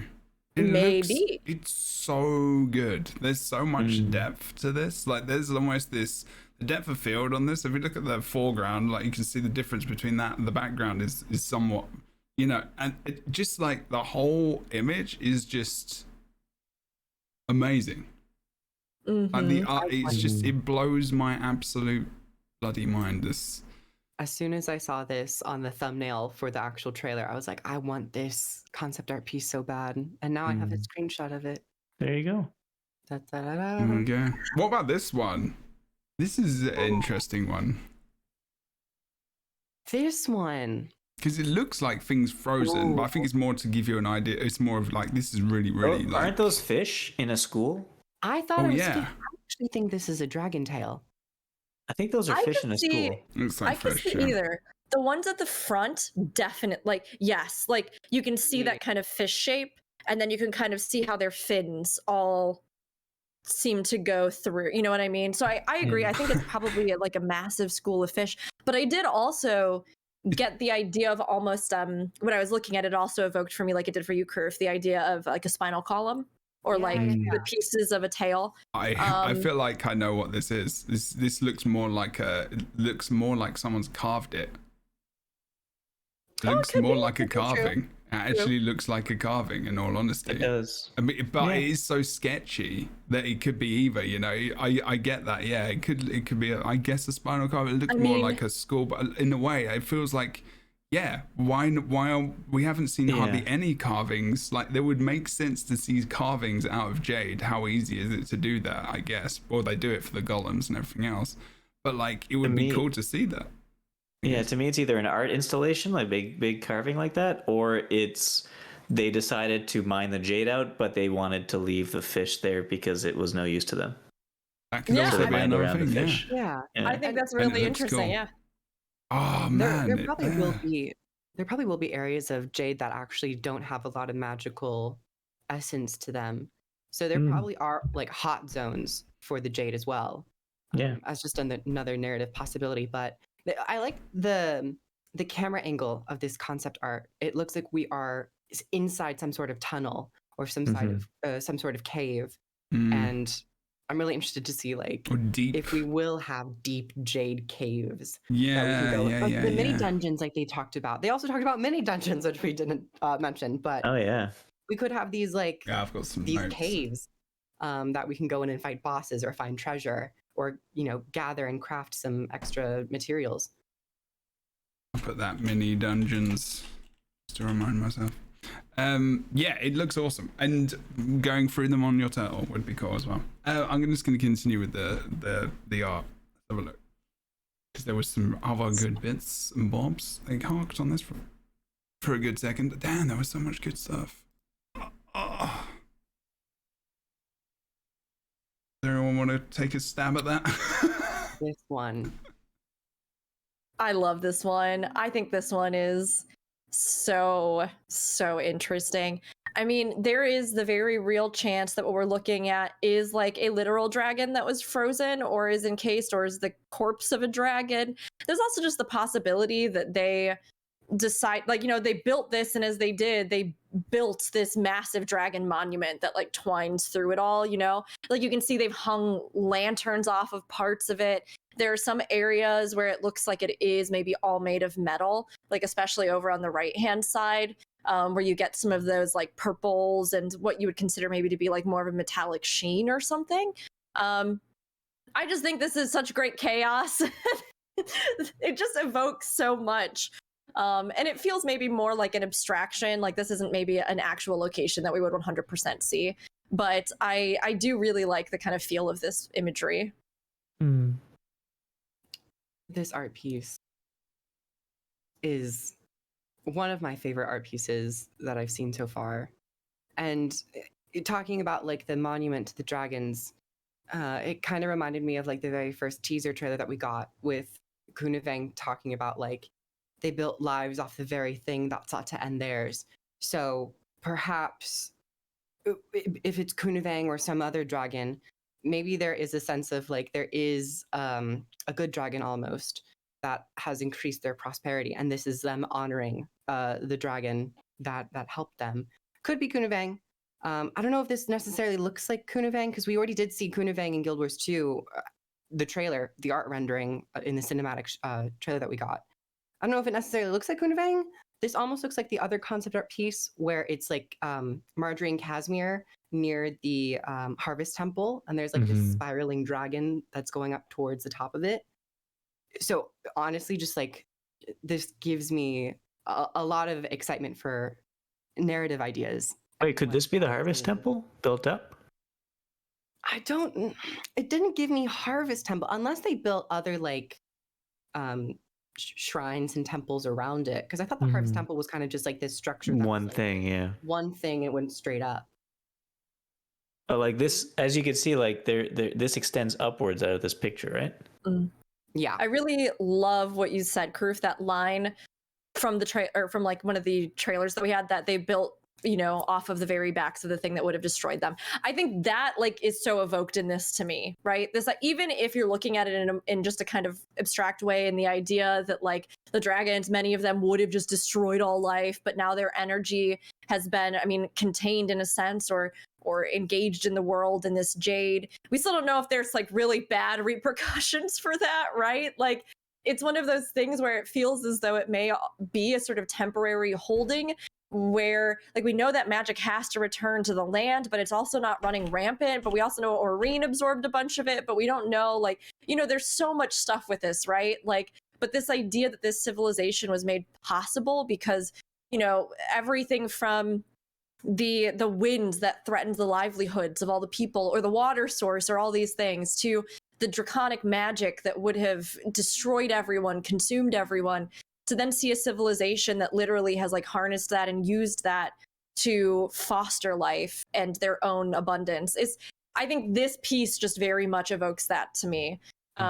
It feels very much like that. Like here's this thing that, you know, can be viewed either as this threat that now we've built this life around, or this entity that could be a protector, could be, I mean, it's very cool. I just think this whole piece is neat. I would love if we get to actually see something like this in game, but I also feel like, again, like I said, it feels more like an abstraction to me, like some of those other concept pieces that we see where it evokes a grand scale sense of something, but isn't like an actual, this is a location you go to on a map. Yeah, you're probably right. and maybe talking a little bit about what Rook had mentioned a while ago is like dragons or dragon minions being encapsulated in the jade.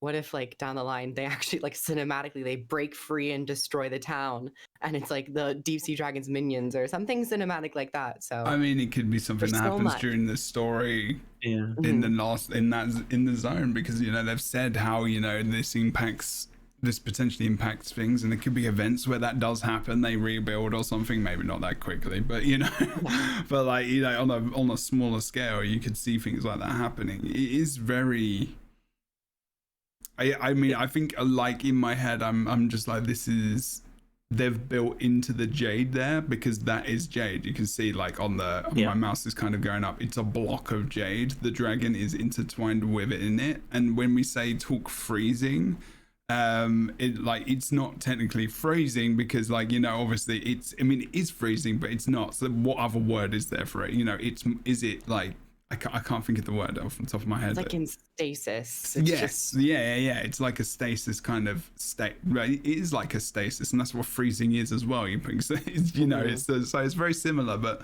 I'm trying to think of a different word. Stasis is a good word. Cryogenically frozen. Jadogenically. Yeah, Jadogenically like, frozen. Immobilized. It is still frozen. Yeah, crystallized, kind of. Yeah, but like, you know, so it's there and it exists and it's real. I don't think that's been carved out. I mean, you know, maybe it is a carving. You don't know, because it's very green, but I think that's still just residue left on it. But you know, this is the idea is that this is just. I think because it's concept art is supposed to be epic in this way. I think, you know, it is a dragon. It is going in and out of the jade, and almost it's a way of it. It feels like they're showing off in a way. Like, you know, like, do you know what I mean? Like they're showing their skill and you know, they're making their civilization on the back, literally off the back of dragons and jade, like literally. Yeah. Like and it's kind of a very powerful image and a statement in that very fact, just because of leaving it there as well. And obviously, you know, maybe it'd be dangerous to remove it, but like it's a pretty big statement if you think about it. I don't know. It's interesting. Yeah, and the off chance that this is a real live dragon currently attacking this village, it doesn't look like it's doing very much damage to it. It looks being very careful about walking nicely over the buildings. Exactly, it's very well placed. I mean, there maybe in the top middle there an explosion, but I'm not sure. Yeah. That's the only place where I think that you could it could be. It kind of does look like that. Yeah, it's just like, I love images like this where it gives you so much food for thought as well, because it's, you know, it's fun to analyze that stuff. Let's have a look at the next one. I'm talking more about the flipping art than we are. Honestly, it's so insightful. They despawned everything in the map, so it's like, how much can we go on and on about the environmental beauty of jade and green? I mean, here you go, and there was this, right? What is that in the middle there? Is it a face. It's Mordramoth is back. Toad. I don't know. What is it? Turtle toad. I don't know. It's the head of the dragon. Is it the head? Yeah, it could be. Yeah. Oh, you're muted, by the way, Crew. Oh. Rook. Oh. Sorry. Oh no, I just said maybe. I mean, you can see to the right what appears to be a coil of that dragon, right? And the left. So the coil comes through. Oh yeah, and just behind our heads on the left. Yeah. So it does seem like the thing in the middle would probably be somehow connected to that, right? Yeah. It seems as though it would be like a linking piece. But I mean, agreed as well. It just seems so abstract. I really can't tell exactly what it is. It looks like a suggestion of something organic amidst all the rest. And he decided to get his head stuck in the middle of there for some reason. Maybe. I'm just looking at it, trying to they've figure out. mined it around, right? It's a piece. It's the centerpiece to the area. I mean, they've mined around it. They've mined that section out, definitely. It looks like, because it's so blocked, it's so precise. You know what? Maybe that's exactly what it is. Maybe it is the deep sea dragon that's sort of just stuck there right now because they mined out around it, but not it itself. They're in the trailer. One of its minions. That would be pretty incredible. I'm not going to lie. If this really was a literal location and we're talking about Jade Sea and we talked about the possibility of it being like actually frozen in the sea and or being drawn out. If we think about the precedent that was discovered with like the fact that it seems as though the what's he called? The one guy that broke out of the Jade, he's Jade Maw. Like if the Jade Maw survived in there, it could very well be that like there just wasn't enough to wake the deep sea dragon, and so it was just like you said, like those fish in that concept art, they mined around it.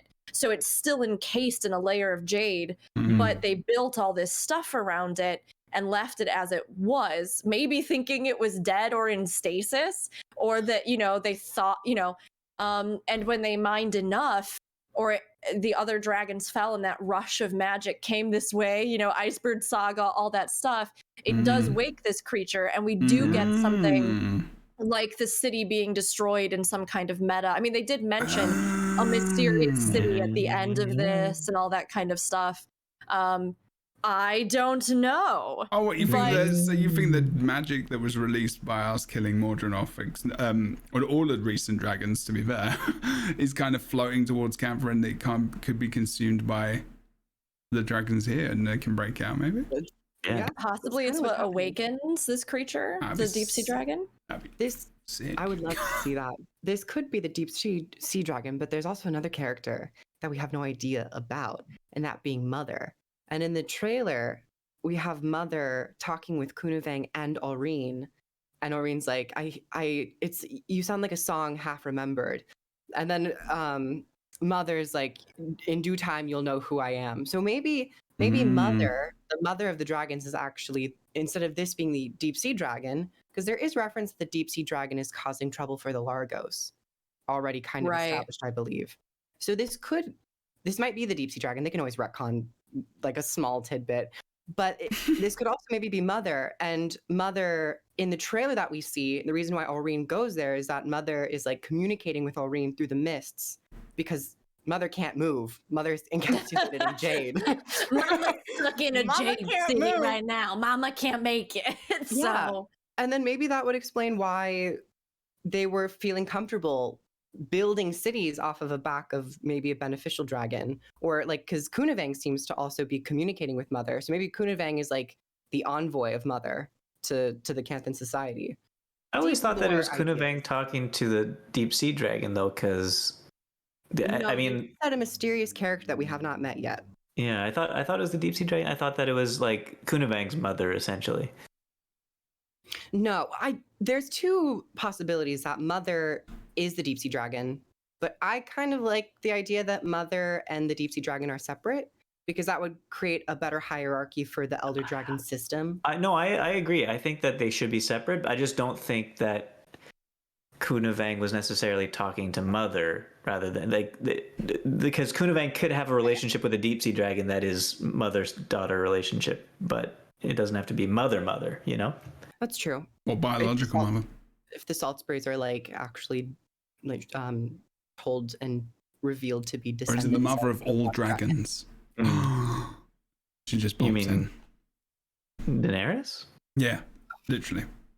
She's just there. She just flies just in. hanging out down there. Yeah. They did her dirty in the TV Did her adaptation. dirty? What? So Guild Wars 2 is like, we're gonna fix it. We'll fix it. Don't worry. You know the world turtle idea, like or like there's turtle and on the back is the world, etc. Blah blah blah. Yeah. Yes. I would find it amazing if We were on the back of a dragon. you okay there, bud? And End of Dragons was the end of the world, and the game just died, and then there was Guild Wars 3 in space. Is that what you're No, trying I'm to say? thinking Tyria itself is like a world turtle, but it's a world dragon, and Mother is at the center of Tyria, and it's just all built on top of her. That's pretty cool. Or Mother, Gaia, all the things. Yeah. I mean, The planet is one big dragon egg. Yeah. But inside of it is just Mama. God. Okay. What else? Let's have a look. They kept the turtle area, the siege turtle area. So they talked about this area again. If you can't see the video, sorry. And we just literally talked about the arts for ages, and just realized that if you audio, you won't understand a single thing of what we said. But there was some art featured halfway through the guild chat. Also, there is this area in the map where it's like a hatchery, they called it, where they hatch turtles, and this is where they breed. You bring up the siege turtles, and there are several events around there where you can. Well, they talked about them, and Ruby, I thought, was gonna cry. Fair play. And like, where you defend the turtles, you train them, and you bring them up, and these are going to be our new mounts in the next expansion. This is pretty cool, right? I mean, they kind of left the area pretty quick, but like, they've ruined it. I was just It's nice to see a little hatchery.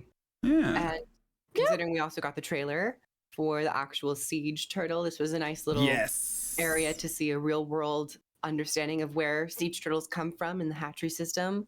Now, we do know that we're going to be growing or like helping age and guide our baby turtle into a siege turtle to use them as a mount. We're gonna grow them, breed them.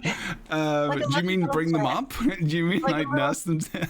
I don't. Children, babies, I respect them. I'll watch them. I'm like, you grow. You feed them like they're a plant, and then they grow tall and strong. Or short. I don't know. But anyways, so we do have the idea that we have to help parent them. I don't know if we're going to do it here. I feel like having it in the open world would be a little... They did confirm that this is part of the quest to obtain them. Probably part of it to obtain them, but I feel like there should be kind of like with the Sun Spear instance, like a place to return back to. Please don't do that. Please don't do that. I don't want to do that.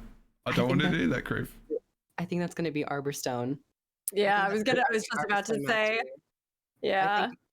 I think Arborstone will probably be like where we nurse and help guide our turtle. As long as it's nothing like the Sky Scale, then I don't care.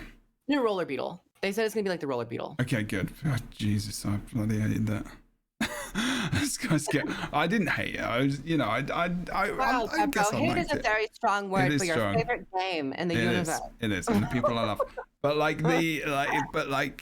didn't massively enjoy it, and I don't know many people. I know people that do, and fair play. You enjoyed that experience. It was great. I forgot what it was like. I mean, I think there were good and bad components, right? God. I think that the parts of it that were really fun and compelling were the parts that were more narratively driven. Yeah. The parts where you got to raise them and you had the special actions and you got to feed them and you got to build a bond with this little creature. Yes. The parts that I personally loathed were the parts that were like, do the exact same circuit of the map 5, 6, 8, 9 times. And it's the exact same thing, but you just have to like click on a slightly different object. Like that to me, that's the difference. I like a narrative story that has interesting little things. I like the idea of rearing and taking care of a small creature and forming a bond with it.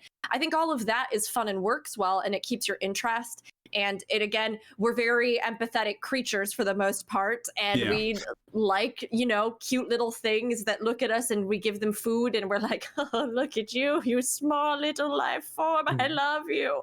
Like, I say that to my cats every day as I feed them. It's just like, we like those kinds of things. So that stuff resonates with us. Maybe not everybody, but many people. But the things that stink are the things where it's just like, why am I doing this dumb thing again for the 100th millionth time? Like, why am I just like, I've literally had to waste over an hour just running around and I feel like I don't really have any actual journey off of this or, so I like the length of the duration that they said. My big thing with this area, creatures and animals in any fantasy world can be whatever they want. So I'm guessing that in this world, right, our siege turtles, especially because they called them turtles and not tortoises, do have some kind of semi-aquatic nature. But because they look like a tortoise, it's a little weird. Like, it's like... Okay. I can give you some info. I can give you some info if you want. Like as to that, I mean, sure. Because do you have insider information? No, this isn't inside information. This is information that Guild Wars 2 haven't given us, but other websites have, because they've got the articles out there telling you all about the Siege Turtles, PC Gamer, loads of other sites. So basically, because I actually maybe explain what you're gonna say to see if you're all right, because I feel like you're gonna explain maybe what the turtle's gonna do. Oh, no, I was going to talk about real life examples of tortoises versus turtles and the fact that tortoises... Damn it. I thought you were going to come out with some, like, you're going to rock some flipping I can transition you to where you want to go. No, I was just going to say fine. that because they look like tortoises, they should be in sand pits and not in water. Yeah. I don't know. I still don't get this. Turtles are supposed to be in the water and tortoises are not. It's like, it's weird. It's weird to me. I think it's because they're doing like their own iteration of them, right? They've given them a more tortoise-like look because to me, tortoises look more tank-like, right? Yeah. They are bigger, they are beefier. They because they can't escape to the water, they have to have more inherent defense.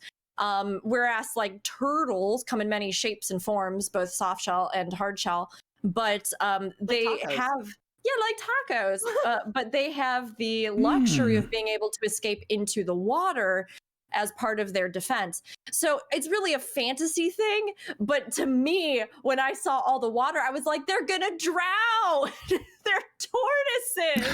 You'll drown them. Don't put the babies in the water. Okay. So that here was you it. go. But Yeah. all of that to say, Jebro, I am really curious though. Like, what do you think their mobility is going to be like? Like, do you think they'll be able to go in the water in this fantasy world? Do we transition to siege turtles? Do we just go there now? I think you should, but I think I gotta go because I've got a very impatient dog. Okay. Well, okay. So do you have to legitimately go? If you do, then okay. 99% sure. Much Alright. like hand sanitizer, we're on the 99.9% scale at this point. We'll replace you with I'll just be with a muted fine here guest. the whole time if you Okay. want that. I mean, you can mute yourself if you want and come back. We may be gone, but how long are you going to be? We're not doing a live Uncertain amount of podcast time. here or anything, Boots, so you're in your own time. I feel like if we were to wrap up, I mean, we've talked about a lot of things, right? And there is going to be an entire stream about the siege turtles. I'm not going to that's get to coming talk up. about it. I was going to talk about the siege turtle. Well, you'll have to watch it afterwards and then do a late podcast on it, Jebro. I know you want to talk about it. I know you love the turtle. Turtle one. Right, how long do you have, Boots? If anyone, I don't know. apparently no time at all. Zero time. Well, Boots, how about you go and we'll just talk about this for 10 minutes. I'm good with that. Okay. All right. We'll just talk See for you 10 guys minutes. later. That's all. Bye, Boots. Thank you, buddy. We love you, face. Uh-oh. It's messed up everything. No. I am now Boots. You are It's all both No. Rude and Cruff. I am now Aw. Jebro. Okay, let me just take all these things. Hello. Welcome to the Oh my stream. God, I'm not that Who British. wants to eat some crumpets and tea? We eat One tea. time- We froze the tea and we're eating it. One time, Bro. I dropped cornbread. I dropped cornbread on the floor, and I picked it up and I ate it. It was delicious. I don't know I what's can't be happening. here anymore. Yes. I can't be here anymore. Wait, I have to get my shears real quick. Oh wait, You have to Doing get a your pretty good shoes. my shears. I was gonna shave my head. Oh, okay. Just like real fast. All right, I'll put Tib my up gosh. where Boots was. Very good. Kind of. Okay, so real quick. So in this article for the Siege PC Turtle. Gamer. What? Brought to you by PC Gamer. Well, and other places. I don't know if it's PC Gamer. I can't remember where I read it. But basically, so Siege Turtle you're going to be out. It's going to have, I mean, in the trailer as well, which I can definitely find. The Siege Turtle can basically has been going to be able to do things that mostly every mount can do.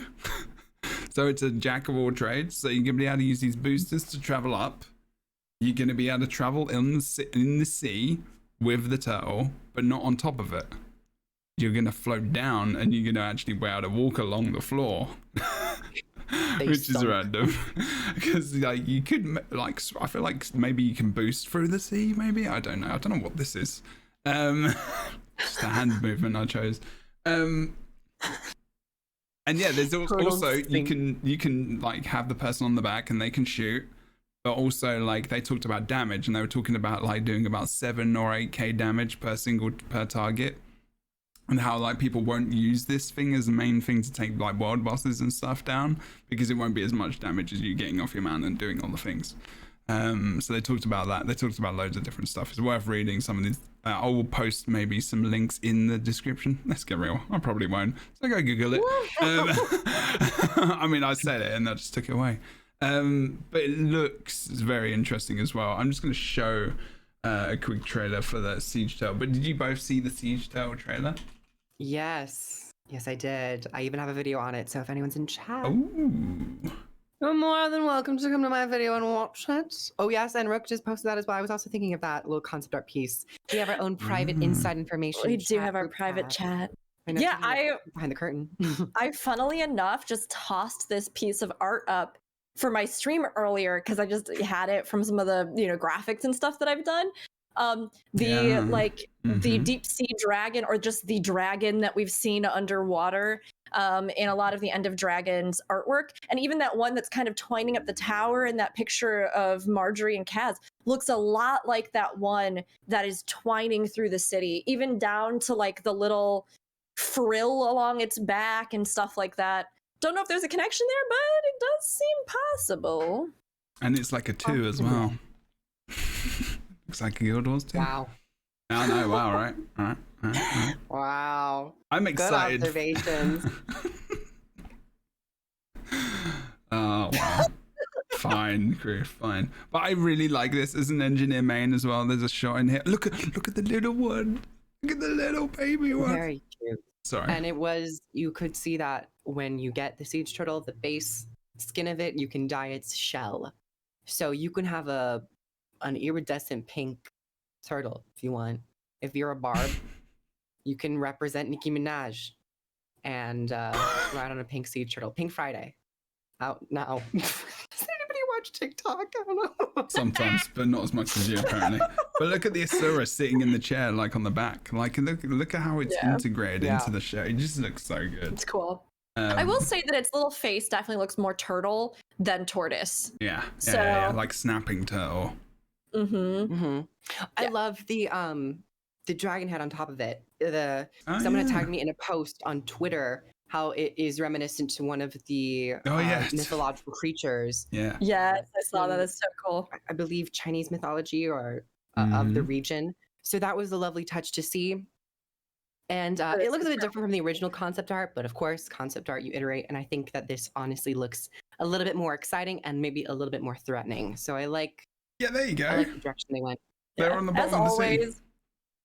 Yeah. As always, I So fun.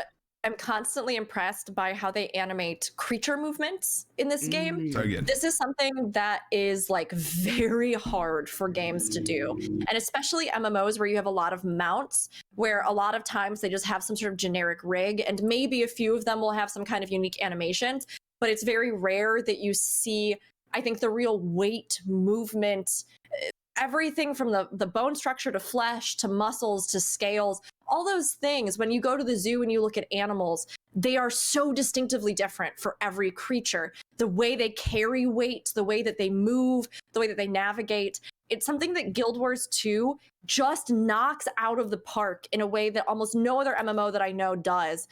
Because they have the luxury, I guess, of each different, mount being its own specialized kind of creature, so they know exactly what they're going to do for that. But even with the skins and things that they create for them, a lot of times they really do some beautiful detail work. Like I'm thinking of like the jackal and the deer version of it. I mean, like the animations for that, totally different and absolutely gorgeous. So this little siege turtle preview delighted me because I love the dumb way their little floppy feet You keep saying go. that, so. They go like this. They go bloop bloop bloop bloop bloop, just like, and when they run fast, it's just like, it's so And cute. that's another thing, running fast. We talked about the jetpack and the underwater movement, but also as you move more and you continue to walk, the sea turtle actually builds up its speed to the point where you become like almost like a roller beetle. Yeah. So you can't gotta have actually good turn. movement. Yeah, exactly. You can't turn as well. Like, it gets more difficult. So yeah, it definitely takes on these kinds of. I mean, look, it just runs. It's so good. Like seeing them run again along the floor and seeing the turtles coming out of the water. It really. It just feels like it should be a World v World thing. Like they really should take some kind of essence of this into World v World. I really like. They said in the article that they're considering it and that they wanted to talk to the World versus World community about how they felt about implementing something like this before putting it in, but that they've already been designing with this in mind. Or maybe, okay. Well, maybe like some limited availability, or you have to spec into it. Maybe, I don't know.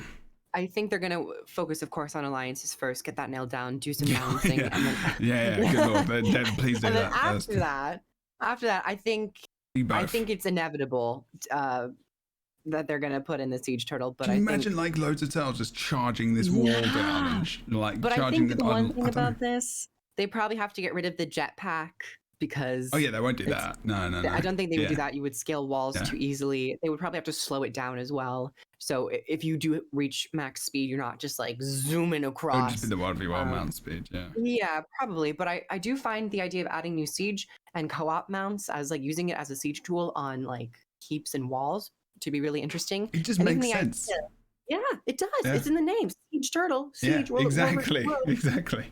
But It'd just also be the idea silly. of like an armada of siege turtles just like stalking and approaching underwater, and then they pop up and it's just like a wave of siege turtles, and people are on map chat and their alliance chat like, a bunch of siege turtles just showed up in the cave. Yeah, but like come back." stealth Yeah. siege towers as well. Like Yeah. they were all in stealth, and like you just like, and they're just all Well- in front of the feet. Oh, I mean, one of its design features actually is perfect for that because it sinks down to the bottom of the water. You don't see it at the surface, yeah, yeah. right? You don't see it skimming. So you could absolutely use that as like a stealth approach to go deep under the water That's true. and then pop up next to like a keep or something, you know? Could you imagine like roaming and then all of a sudden you see like 5 siege turtles just like pop out and you're like, I'm gonna turn around now. what about 50, Griff? What Oh, about yeah. can you actually, can you go back 2 seconds in the video, Jeb? This is such a tiny detail. Okay. Go back to the part where after you see the little baby, you get another shot of the big boy, and he like lifts up his foot and puts it down on the ground. Here, just after this, I think, where he puts So when he puts Oh. his foot down, this Okay. is just another little detail thing. Look at how his toes, after he actually puts his weight down, splay Wow. out as the weight sinks. It's like those are the details that almost nobody is going to notice, but whoever designed that You put did. the time and love into it, you know? Like it's such an incredibly cool detail because they are big, heavy creatures. So you get the sense he puts his foot down and then the little claws, the little toes spread out as the weight sinks into it. Like that's just so good. Also in that shot, Siege Turtle is stealing the show, but also in that shot, there is a portal behind it. And I feel like the area that they're showing us, because it was so vibrant and bright, I do kind of think that's Arborstone. So I think they might be hinting at the idea that they originate and we kind of like foster them in Arborstone. There is a portal. Yeah. Echo Cloud Forest was so dark in the live stream that they showed, and they never Yeah. went to an area that was like vibrant and bright and golden. So maybe Arborstone is like kind of our base of operations, maybe personal player housing, but I could definitely see it.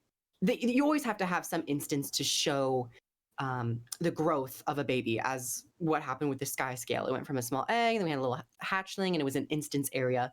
It's really difficult to do that thing in the open world. So those were the little details that kind of helped me come to this conclusion to give more explanation as to why I said that earlier. I'm wondering, like, you know, that dragon you're talking about on the top of the shell. I was like, I wonder if, like, through masteries or something, if you could do like a flamethrower out of it. That would be so cool. You know, I think it's actually a snake on top. Oh, is it? Is that right? it could be a snake. Yeah, Well, actually, I think it's a believe- snake. Yeah. Hold on, let me see. I believe Snakes it's based off of here in chat we see, and I apologize for my pronunciation. Xuan Wu, which is a powerful deity. Let me see. Which would be one of the 4 lords discussed. I mean, and it could be, I mean, serpent / dragon. I think, you know, there are similar Yeah. looks, but I was looking to see, hold on. I think it's a snake that's supposed to be twined around. Yes, entwined together with a snake. Usually depicted as a turtle entwined together with a snake. So Ah, interesting. that detail of how its coils go around the shell and stuff. That makes sense. Also, really clever way to work that in. And I saw Yeah. that tweet too, and it was so neat. What a good catch. I don't remember who initially made it, but Also, the topic of snakes.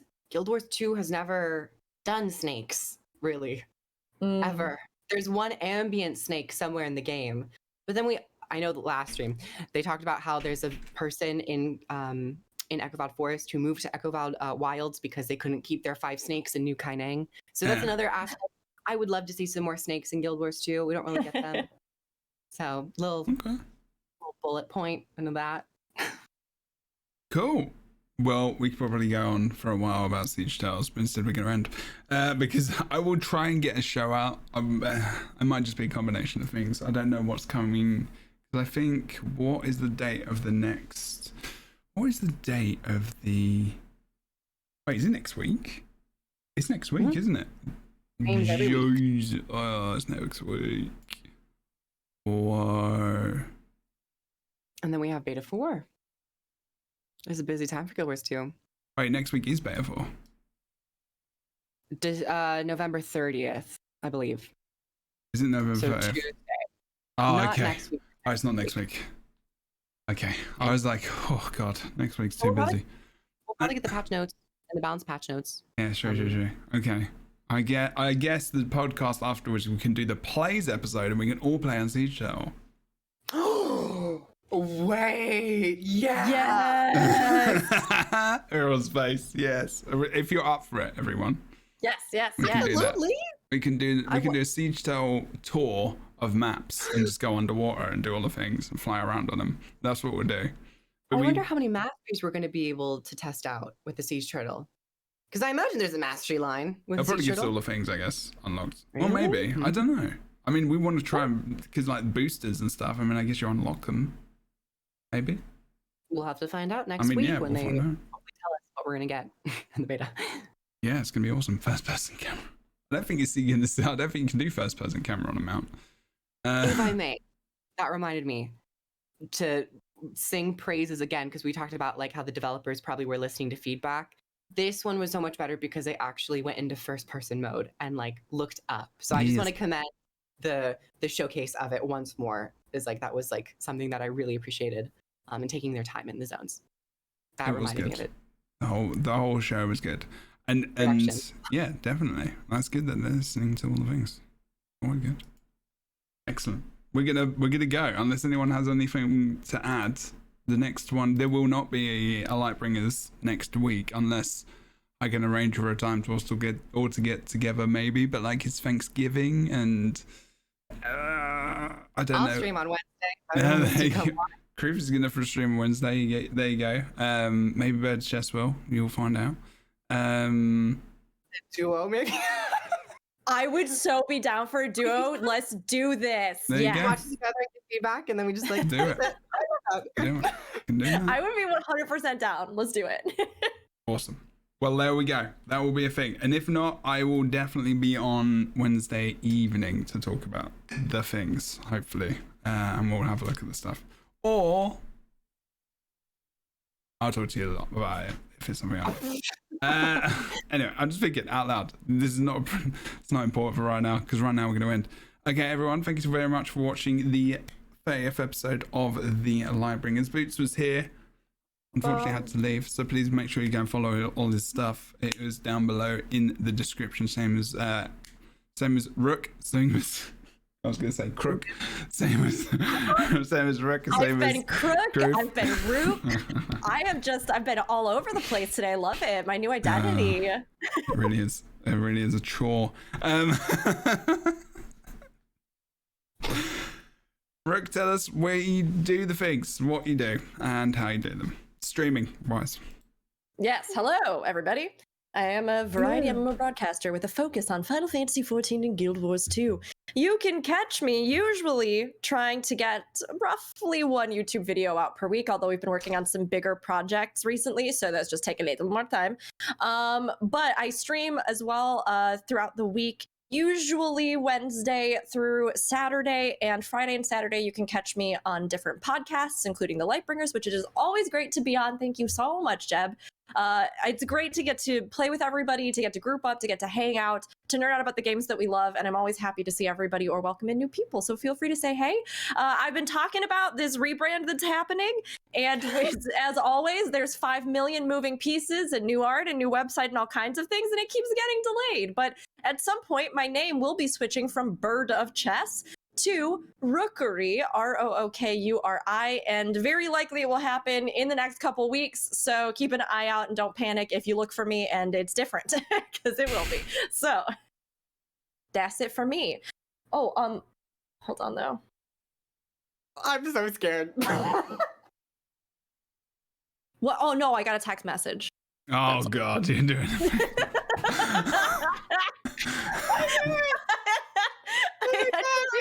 I had to do the best callback. When as the phone got picked up, I was like, "Oh, this is one hell of a callback. One hell of a callback." Criff. Hi everyone, I'm Crow. So I do YouTube stuff. You are more than free to watch or not watch. It's your own free will. But I'd appreciate if you just gave it a watch if you're interested in Guild Wars 2 stuff.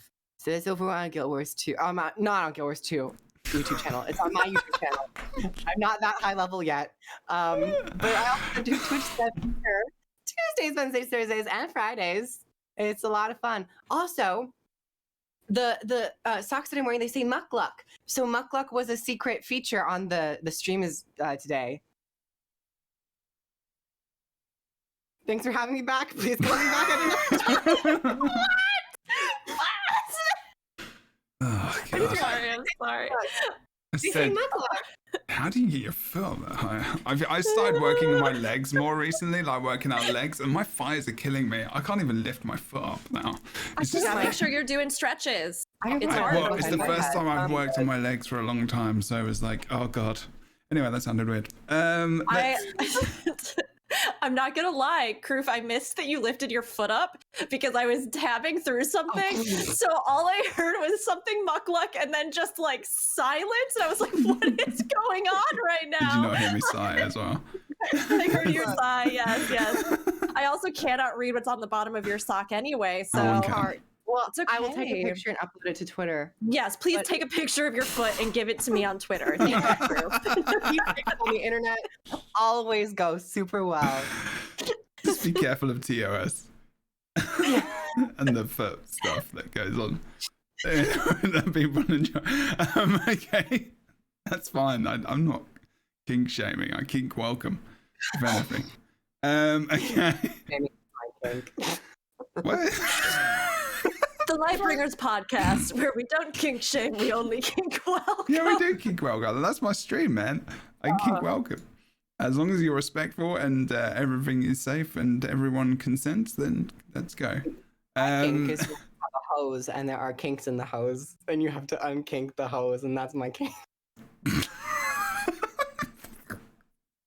Thanks, Crufflepuff. Now over to you, Jebro. And here with the weather. Thank you. It's the 30th episode that was going to happen. Oh, yeah, Well, it's an congratulations. episode. Oh, Yeah. happy 30th. Yeah, it's the 30th before my 40th.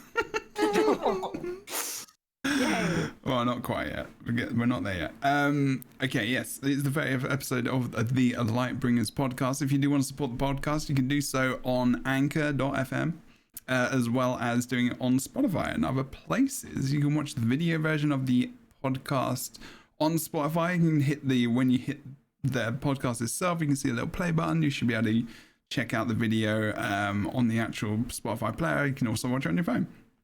Also, you can listen on Google, on iTunes, and on all the things, podcast websites. We got reviewed recently by a different couple of places as like one of the top 10 MMORPG podcasts and other places as well. Yeah. There's been like people like this podcast a lot.